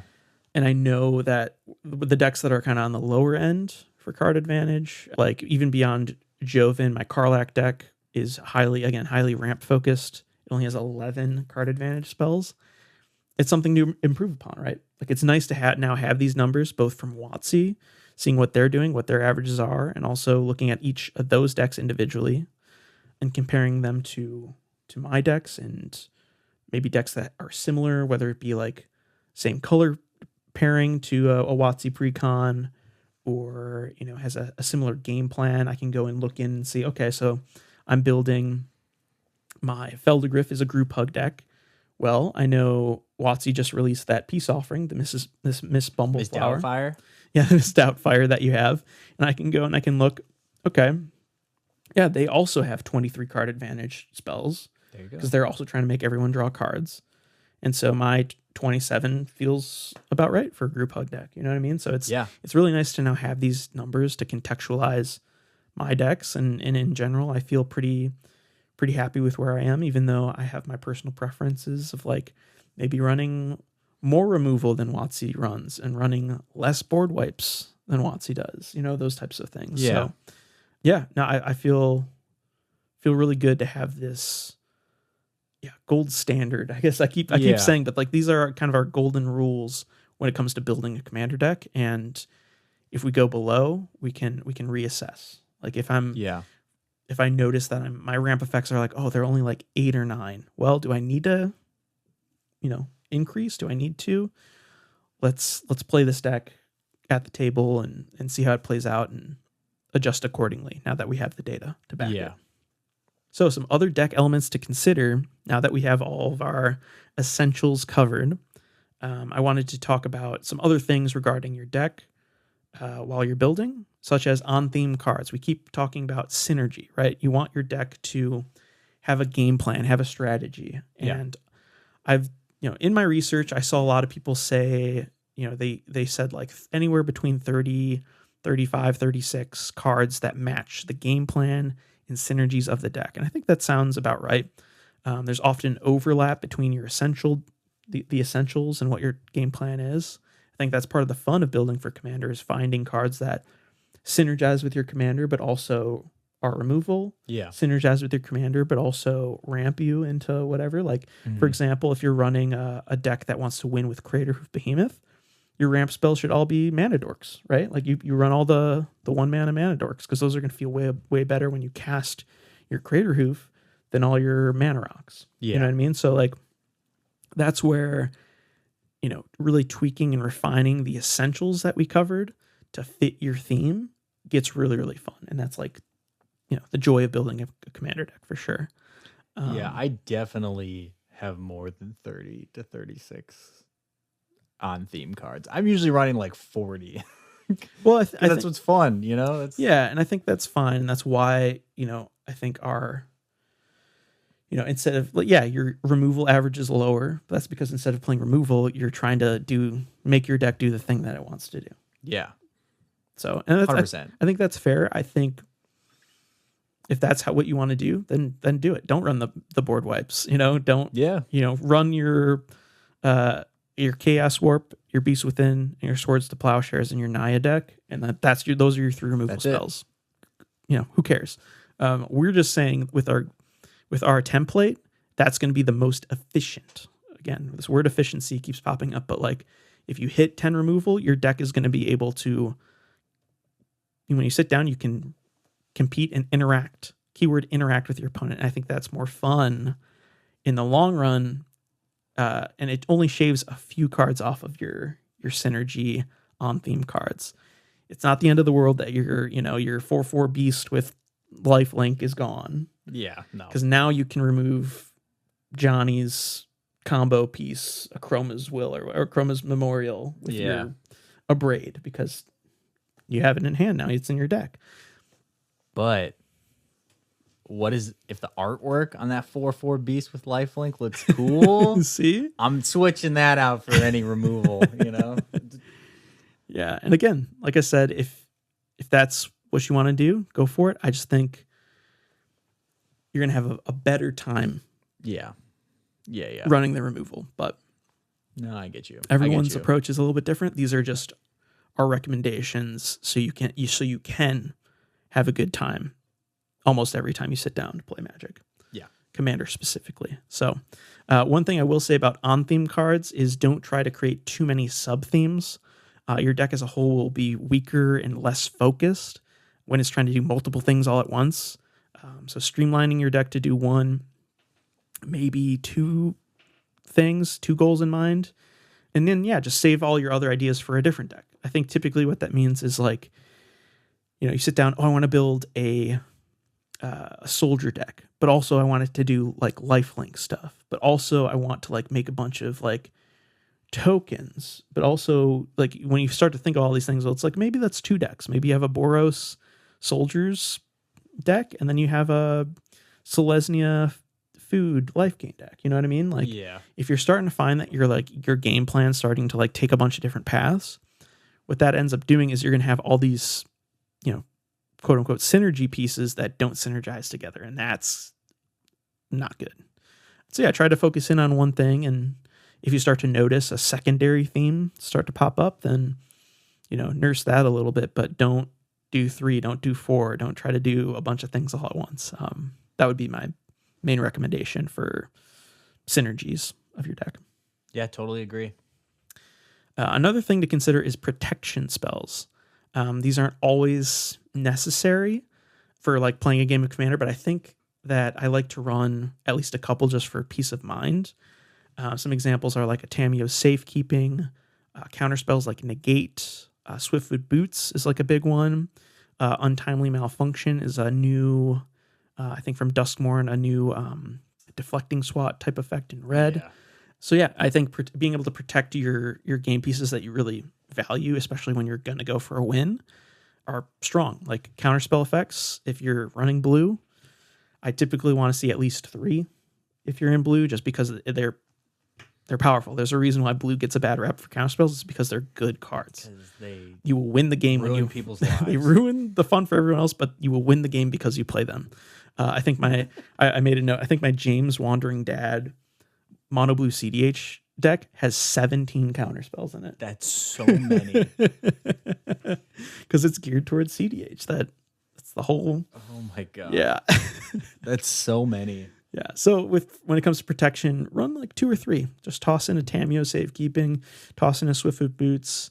You'll love having the hexproof, and it only takes up 1 or 2 card slots. So that would be my recommendation for protection, especially when you're finally starting to pick up speed. Having that Swiftfoot Boots on your commander is going to feel good. Having that Tamiyo safekeeping in your back pocket is going to feel good when you're trying to go for that win. Win conditions. Play cards that you can just win the game with in the late game. Just do it, okay? Play 2 to 4 win cons. People, we don't play this game to make friends, guys. Just seriously, be like that guy. There are cards. So like some classic win cons, like Craterhoof Behemoth, Thassa's Oracle, Revel in Riches. These cards where you just, if you cast them, you win. They have like this bad rap because some people don't like these like win on the spot style effects. Fuck them. Games need to end. Tell them. Seriously, for the love of God, 3+ hour long commander games are just simply not the way. Also, guys, if one of your friends wins early, that means you get to play another game. Exactly.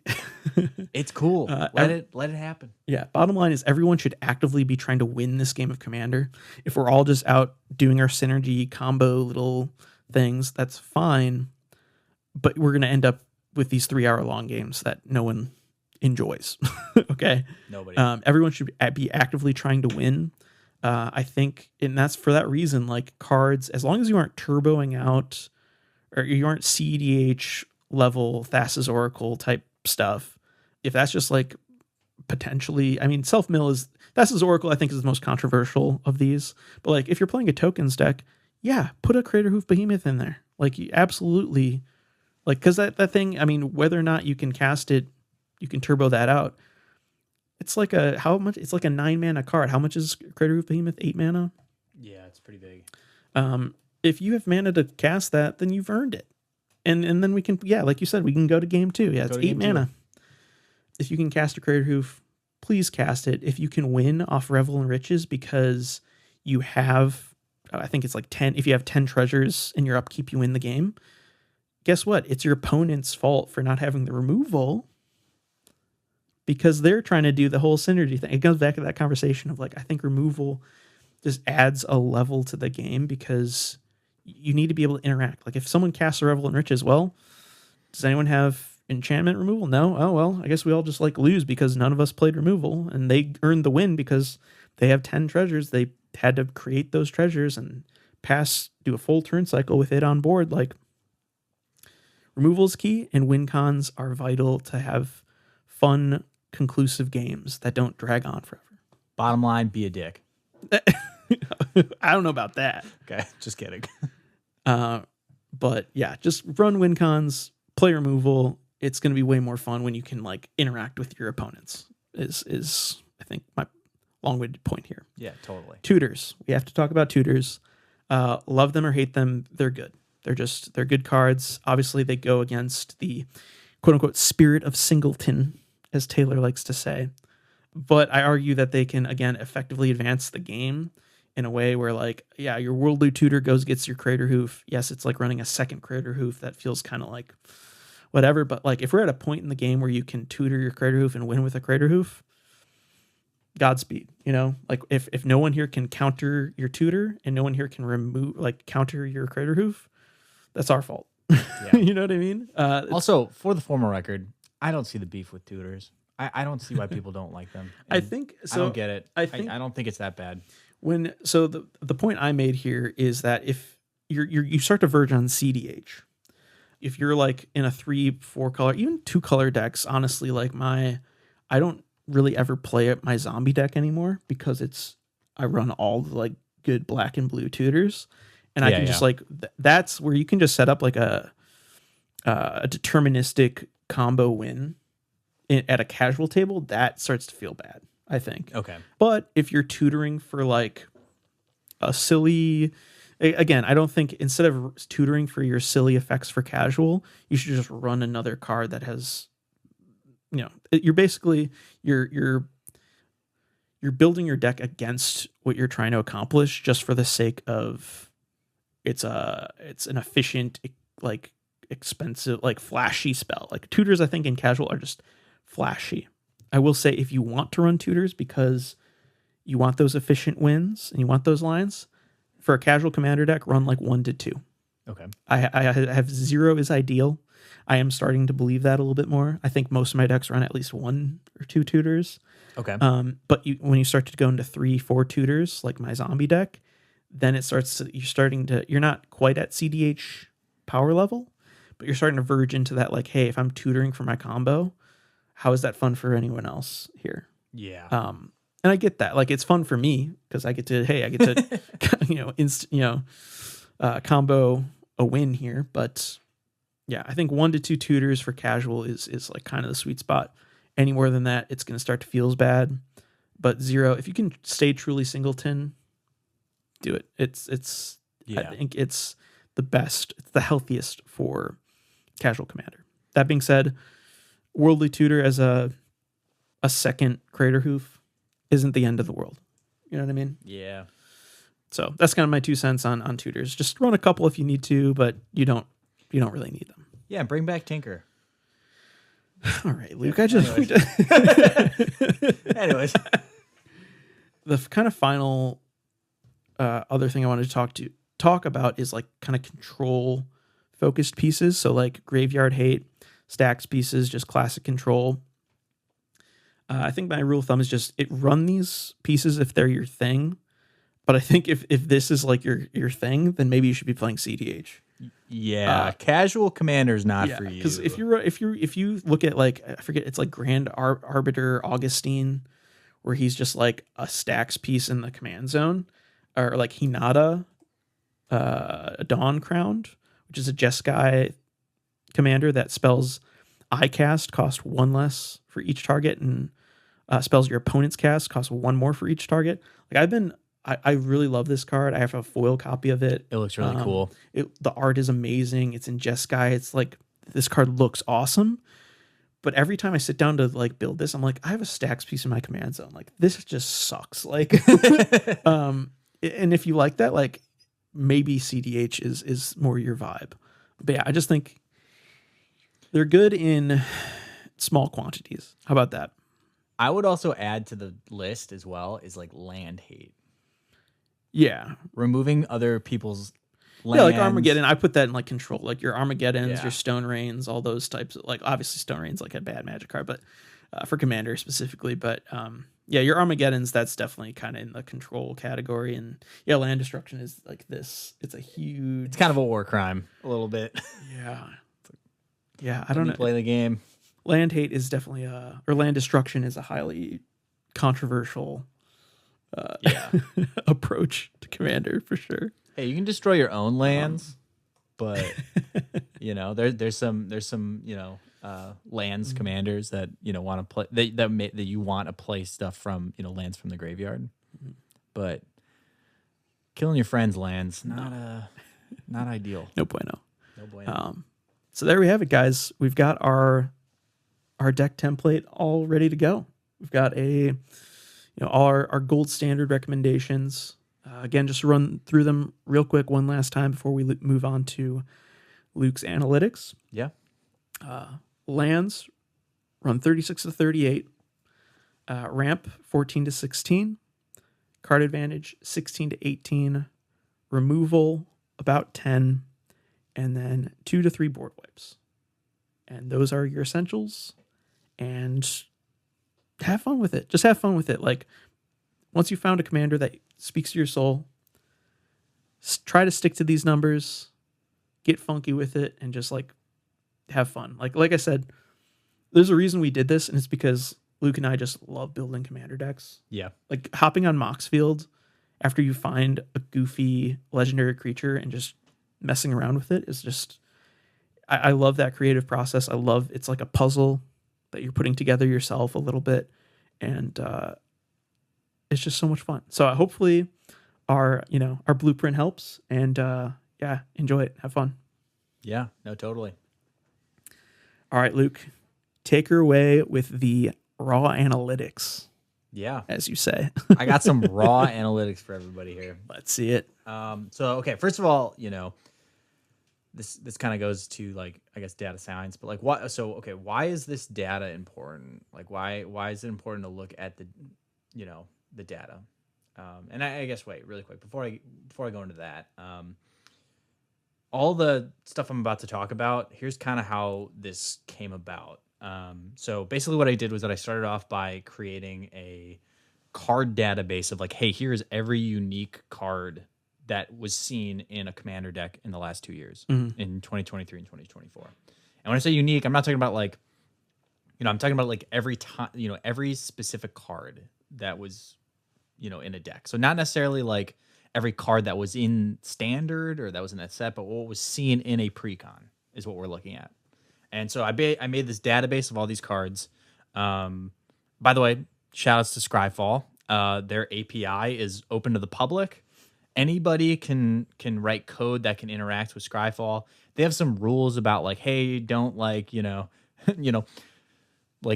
ping us once a second. Like don't ping us multiple times. Don't, we got to pay the bills and we got to eat. So, be nice, follow their rules, but they have a Scryfall API, and that's where all this information came from. Basically created a database of every card found in a commander precon over the last 2 years. By the way, Moxfield, you're being stingy. Open up your API. Let us be able to. Well, yeah. I did want to. I saw your note on this, and I wanted to point this out. Moxfield tweeted just November 26th. It looks like they were like. It says, okay, so here's the tweet. If you're using our API for a legitimate reason and it's no longer working, please reach out to us on Discord and establish a relationship with us so we can make it right. It'll take some time, but we'll get things back up and running. We just need to filter out the baddies. So to me, this sounds like people were like messing with. Oh God, because I can imagine because they're basically now a database for all these commander decks and all these decks for all these different formats. So maybe they're hitting this point where they're trying to figure out how to, if they're gonna give people access to their API, they need to be able to. I don't know, because now all these deck lists is not just Scryfall is just like true data on these cards, right? This also, Moxfield's now kind of like branching into this social media-esque era because it's accounts too. It's account information for all these people. Yeah. That might be like the layer to why they're stingy with like handing out the rights, because all these lists are attached to like everyone's accounts. Everyone who has a Moxfield account is probably connected to the API to some extent, right? Yeah. So yeah, maybe. Well, just the reason, we use Moxfield to accumulate the lists of all the precons because Wizards of the Coast has their own account and they put up their deck lists for all their precons. So I was pulling the deck lists from Moxfield, and I had to all do it manually. It was it was kind of a mess. But anyways, you guys don't care about that, but created a, thanks though to Scryfall, with their API, that was very, very helpful for all of this. But basically created a card database. And then from there, I, created scripts, Python scripts for, analyzing the cards in the database and coming up with these conclusions. So that's kind of how this was made. So why is the data important? Basically, the reason why data is important is because, this, the data here basically sets the pace for Commander from WotC's perspective. So this is kind of shows what they value and what they want to push in Commander. And And then, for us consumers, why that's important is that it shows us like, how much support are we going to get from WotC? Are there going to be, what new types of cards and what can we kind of expect? So for instance, if you're like, hey, I'm a mono white player, that's all I care about. Well, we can see from the data how much WotC cares about white. And so you can kind of expect, or, hey, I'm a Golgari player. That's all I play. That's all my decks. That's my favorite color combo. It's like, well, we know now through this data, like how often you are supported by Commander products. So I'm going to just kind of go through this. I'm not going to talk about every number and stuff like that, but I'm just going to kind of talk about, kind of the general findings. So first of all, this data set was taken from the last 2 years, which is 14 sets, 52 different decks, and 2,638 unique cards. So over the last 2 years, which, I mean, that's a lot of cards if you think about it. But like over the last 2 years, in the precon, products alone, there were 2,638 unique cards. That's a lot. That's crazy. That's wild. That's crazy to think about. That's a lot of cards in just one product line. Right. Think about that. Not even counting standard or anything else.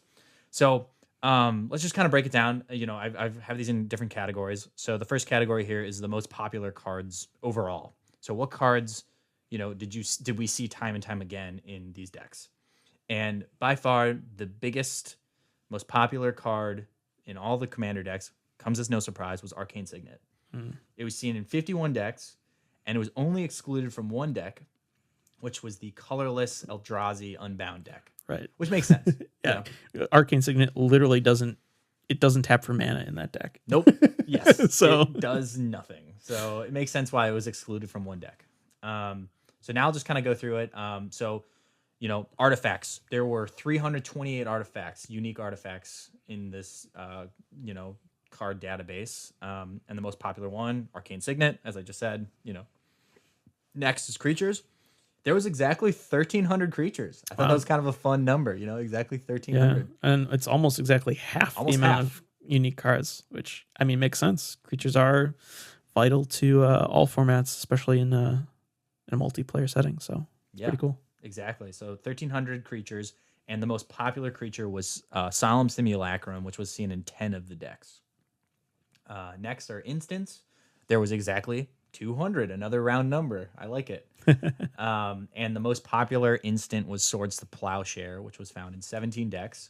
We've talked about that card now a couple times, and there's a reason for it. It's a very... Don't cut it. Don't cut it for the 4/4 beast. Or do. All right. Next, we got sorceries. There was exactly 265 sorceries. And the most popular one was Cultivate, which was found in 12 decks. I mean, that makes a lot of sense. I would expect it to be something like a Cultivate, right? Where it's ramp and fixing at the same time. Exactly.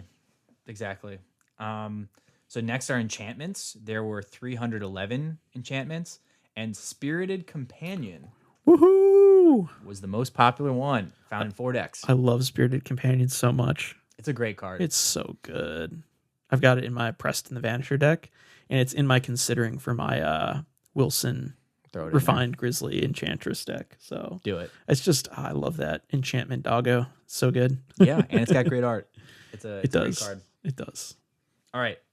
There were 53 equipments, and the number one goes without saying, Lightning Greaves. See, I'm actually a little bit surprised that it wasn't Swiftfoot Boots.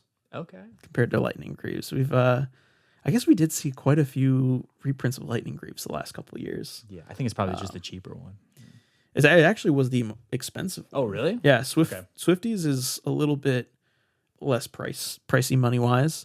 And it also has hexproof instead of shroud, so it's a little bit more like, I think, commander-friendly. If you're like targeting... Because shroud basically means you also can't target your commander, which in a lot of cases is fine, but I think hexproof is a little bit more intro player friendly, and precons tend to be catered more towards that audience. So obviously love to see more reprints of Lightning Greaves to bring that price down, but surprised it wasn't Swiftfoot Boots being the more popular of those two options. Yeah. Well, there you go. I don't know. Wizards, All right. what you doing?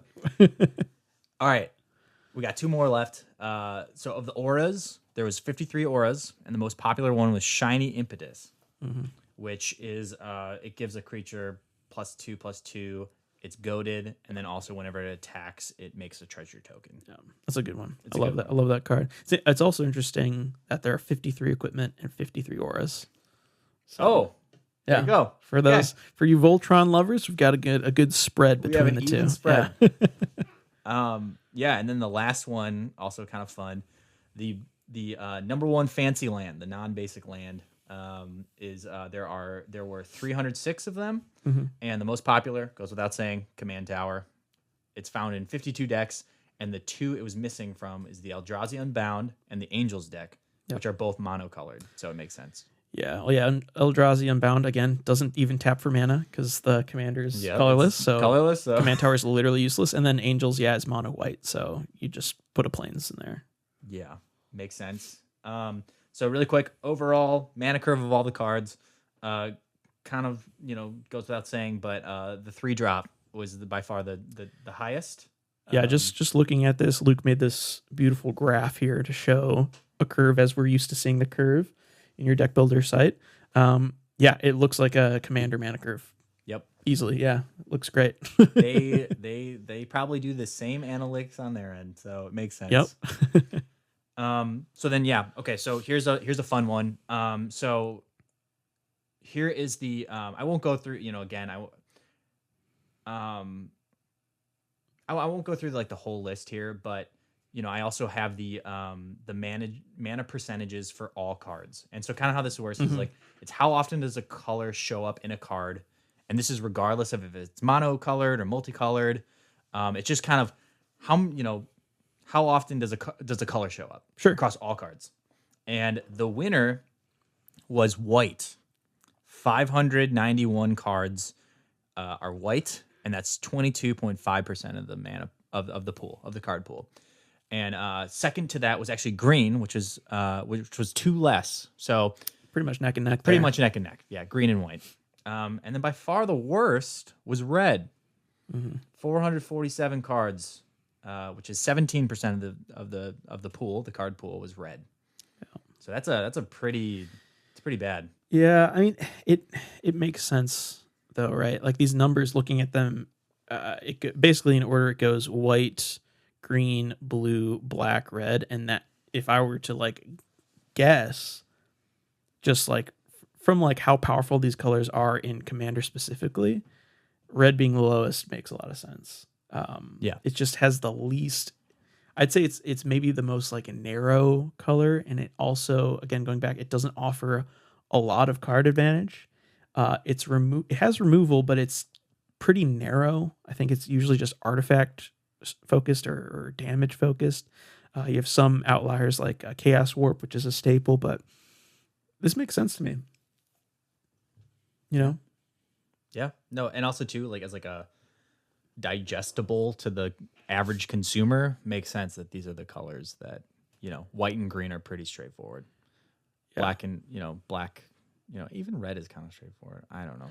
Yeah, I just think that red is like a more supplementary color to, like, we've actually, I think, seen a lot of Naya, the white, green, and red within the last, I think 2024 specifically, we've got a few Naya red, white, and green decks because, like you said, those are pretty digestible colors.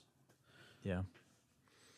All right, moving forward. So now this is a little weirder to explain, but as monocolored cards go, here's kind of what's most popular.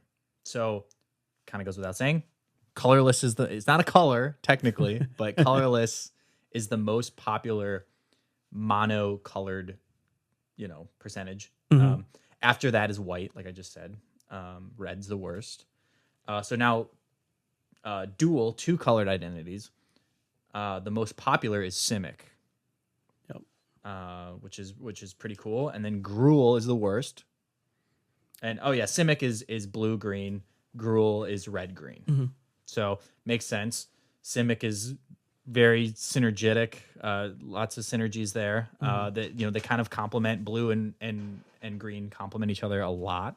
So, and red and green I mean, it's fun. I like Gruul a lot, so I was kind of surprised to see that. But you know, it's by far the worst. Yeah, I think just thinking about multicolored gold, I guess you could call them gold cards. It makes a lot of sense that Simic would be at the top here because you think of like effects similar to Growth Spiral. You think of even beyond legendary creatures, just regular creatures. There's a lot of Simic, just regular creatures as well. Whereas Gruul feels more like that feels like a color pairing that would only be present on like a removal spell or a legendary creature, right? Yeah. So that's interesting though. I mean, Simic being top dog makes a lot of sense, especially in precons where effects like Growth Spiral should be in a lot of those decks. And like when you're running Simic, you have a lot of gold cards because blue-green cards are because ramp and card draw, you staple those to a card, those are going to be good cards. And you want, newer players or players who are picking up precons to have powerful effects in those colors, and there just so happens to be a lot of Simic cards beyond just legendary creatures, beyond just the commander that can do a lot for you in a game of Commander. No, definitely. And then as 3-colored and 5-colored popularity goes, Jeskai, which is white, blue, red, red, white, and blue. Yep. Makes sense. Why that's the number one. And then the last one, the worst one, was Timur, which is blue, red, green. Yeah, that's interesting. I mean, Jeskai being most prevalent makes sense. Like you said, there are a lot of, I think there are a couple enchantments. I'm just thinking off the top of my head. Definitely sorceries, because those are spellslinger colors. Probably legendary creatures. Yeah, Temur, on the other hand, is very, like, blue, red, green, feel very, like, ultimatum or legendary creature. Like, I can't think of it other instant, or there might be a couple enchantments, but yeah, this feels very much just like, it might even be, there's only 3 cards that are Temur. They're probably all just legendary creatures. Yeah. And kind of a fun little number here, but there are 5 colored cards in the last 2 years. Nice. Kind of fun. Okay. All right. Sorry, I'll kind of go through this kind of quickly. So that's just the card pool in general that we just talked about. And now we're going to talk about the commanders themselves. Okay. The cards piloting the decks. Gotcha. So these are the legendary creatures, and specifically is it the face commander? Yes. Gotcha. Specifically Okay. The face commander, not the backup commander. Perfect. Just the face. So as mana curves goes, the majority of commanders are 4-drops. Makes sense. Makes sense. It feels stable. It's easy to, you can get it out on turn, 3 or 4 at most, makes sense. And it's kind of funny. There's almost like you can almost see a mana curve here, right? Yeah. With like, there are 0, 0, and 1 cost commanders, which makes sense. I think there are only a handful of 1 CMC legendary creatures anyways. Yeah. None. 2 has 2. I'm going to quick run through this just to like give a picture. This would be a good one for a graph. We should do a graph for a couple of these. But yeah, 2 mana commanders, there are 2. 3 mana, there are 11. And then from 3 to 4, we go to 22 at the 4 slot, back down to 10 at 5. And then 6 has 2, 7 has 1, 8 has 2. So makes a lot of sense, right? Like, you want a commander that's powerful, that has like a cool effect, which you probably aren't going to see at 2 mana. And then have them actually be castable. So 3, 4, and 5, those are reasonable casting costs. 6, 7, and 8, that again, it's too much. Like, it's hard to get out. Really hard to get out. So this makes a lot of sense for 4 to be kind of the sweet spot of having a commander that has a cool, powerful effect that isn't too overcosted. Agreed. And like for me personally, I actually like 3-drop commanders the most. Like if you look at all my commanders, they're 3 or less, but that's just personal preference. I think 4 is perfect. Yeah. So it makes sense. Okay, so now we're gonna get into the color count for like how many different colors the precon commanders are, and kind of again goes without saying, but the 3-colored, the tricolored commanders are the most popular. Yep. But there was 10 of them, but also dual color was right after it, which had 9. So they're kind of neck and neck, but it makes sense that the 3 color would have more 3 colors because it just gives you more options of cards to play. 3 colors versus 2. Yeah, and then as commander color pairs go, the most popular ones were Simic, which is green and blue, Naya, which is green, red, and white, and then Jeskai, which is red, white, and blue. And those are the most popular. Yeah, I mean, makes sense. Those are, we see those cards over and, those color combos over and over again, not just in legendary creatures, but also in spells and just regular creatures. And also something else to note is that, I mean, outside of all of the mono colors, everything is represented. There's at least one, of each color combination in the last 2 years. Right. Which is cool. It's pretty impressive. Yeah. Obviously minus the mono, which makes sense. Yeah, minus the mono. I don't think mono colored commander decks, and I think we excluded the because they did a set of starter commander decks, but that might have been 2022. That might have been why we didn't do them. But yeah, I don't have those in my list. Yeah, I didn't. Those might have just be 2022. But regardless, like it makes sense to teach someone. Oh, the starter decks are 2 color too. I think I misremembered that. Yeah, it makes sense for if you're teaching a player commander specifically. The majority of commander decks are going to be 2+ color, right? Yeah. I don't think giving someone a mono red deck or a mono black deck is a good representation at all. Because again, red being arguably the weakest color, having a mono red precon probably feels pretty bad. Like I'm trying to envision a mono red precon, like maybe a Cranko precon. It's not the best representation of the format for sure. No, agreed. But yeah, no. So that's kind of the analytics for these decks, and just kind of to go over it again. It seems that 2 and 3,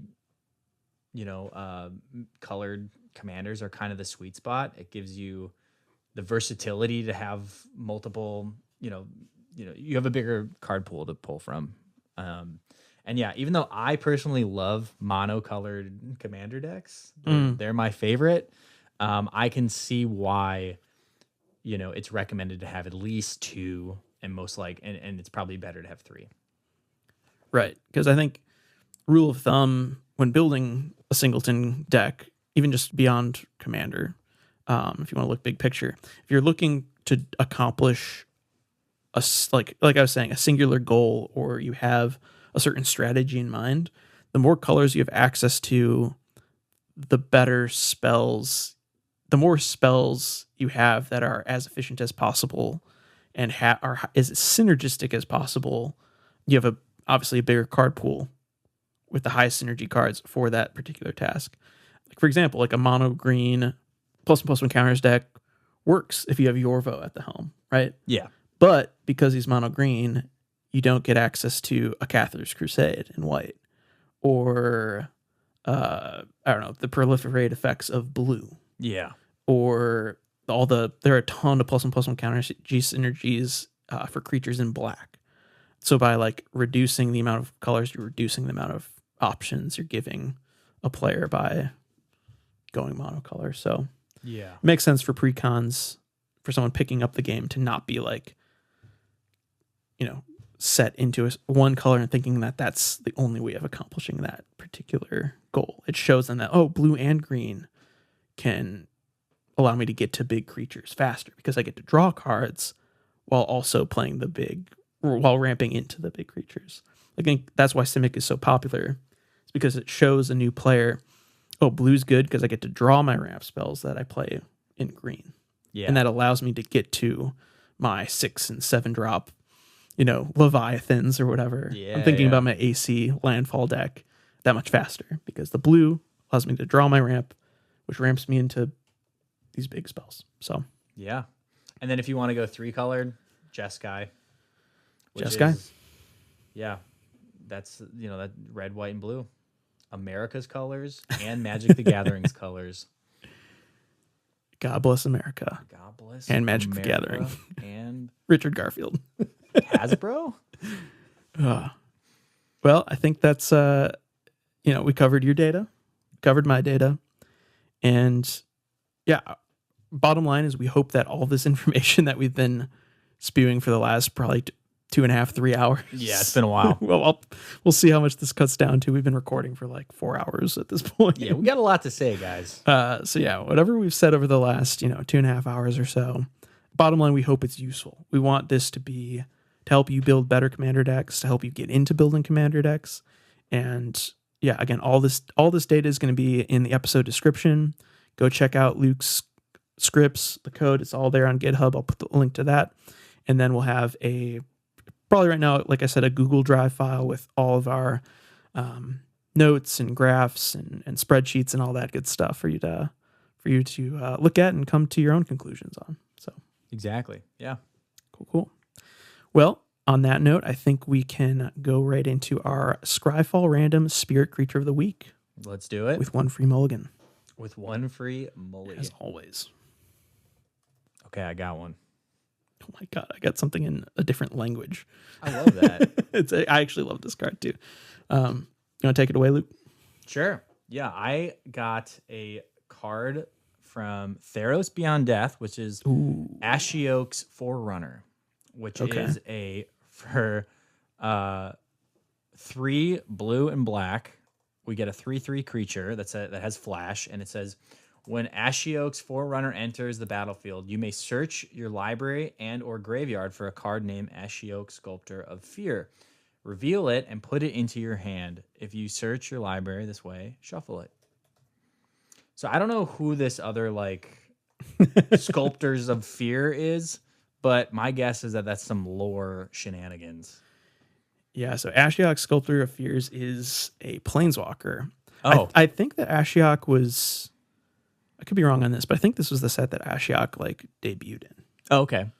That's really cool. I've never seen that Ashiok tutor for a specific card. I know that those are actually popular in the intro decks, the Planeswalker intro decks from 2020 or something like that. Okay. Where each of them had a card where it was like Basri's Lieutenant. When it's ETBs, go find your Basri Planeswalker and put it into your hand. Didn't realize there were ones for specific. Yeah, I know it's interesting. I would have never guessed. It's really strange. This is Born of the Gods. What is this? So Ashiok must have been referenced because it's Theros, so it makes sense for Ashiok to have been referenced in previous cards. But it looks like the first Ashiok was in War of the Spark. Okay. Interesting. Interesting. And then their premiere. Oh wait, hold on. What is this? Scratch all that. Forget I said anything. Ashiok premiered in the OG Theros. Okay. So there you go. But then, returned in Theros Beyond Death because this is the Let's Return to Theros set. So let's go back. Yeah, so you said it was Ashiok Forerunner? Forerunner, yeah. What a cool... the art is awesome. Art's really cool. We just got some Greek lady with cool mist coming out of her hands. Every dream is a doorway. Yeah, I love it. I dig it. So mine is Orcish Oriflame, which this is every, talking about players getting into Magic. This is a card that every new player season is oh, this is a cool effect. All of my attacking creatures get +1/+0 for 4 mana. Sign me up. And I have a sweet spot for this card because of that. This when I was getting into Magic, this was you see this art with the big goofy goblin on it. With the more recent printing, you're this is a goofy card. It pumps all my creatures when they're attacking. Yeah. This is a cool card. You're I'm in. I'm in. This game is cool. Yeah, no, this card is really bad. But it's cool. But it's cool. And this is the printing that I Scryfall random to was the 4 and black border French Orcish Oriflame, which is Oriflamme Orc. Which, yeah. Makes right? sense. Yep. Yeah, art by Dan Frazier. The OG art, I'm pretty sure. That's awesome. From Alpha Beta. And it's just got a spear going through this orc skull. Casual. casual. Also, I've seen that card in a bulk bin. Oh yeah, a million often. times. A million times. I'm sure I have like 3 or 4 copies of this just sitting around, never to be played. Yeah, you definitely do. But yeah, sweet spot for Oriflame. So that's awesome. Happy to keep that as my spirit creature of the week. Heck yeah. All right. So this episode's food for Thoughtcast question is, what is your favorite 2-card combo? Some examples include Demonic Consultation into Thassa's Oracle, Painter's Servant and Grindstone, and the classic Voltaic Key Time Vault combo. Be sure to listen to the next episode to hear our answers, and let us know your answers in the comment section in our new YouTube thing. In the YouTubes. In the YouTubes. In the YouTubes. In the YouTubes. So yeah, let us know. Or email. Email too. You can email you us. Can just shoot us quickly email. It's on the website. Yeah. So at wildpod. Wildguys.com. Pause. That's a different website. Cut. I'm just going to cut here. That's a different website. Wilddogspodcast@gmail.com is our email. Oh my goodness. Getting a little loopy here at the end. Yeah. Guys. We've been doing this far too long. It's time. But yeah, thanks to our sponsors. We currently have none. If you'd like to sponsor the show, please reach out to us via email at wildguys or whatever Luke said at gmail.com. No, I'm kidding. At wilddogspodcast@gmail.com. Feel free to connect with us through Twitter or Instagram at wilddogspod and over on Discord, which you're invited to in the episode description. Finally, as always, thanks to Johnny Bartlett for creating the intro and outro music. Until next time, Wild Dogs out. Thanks, everyone. Magic the Gathering.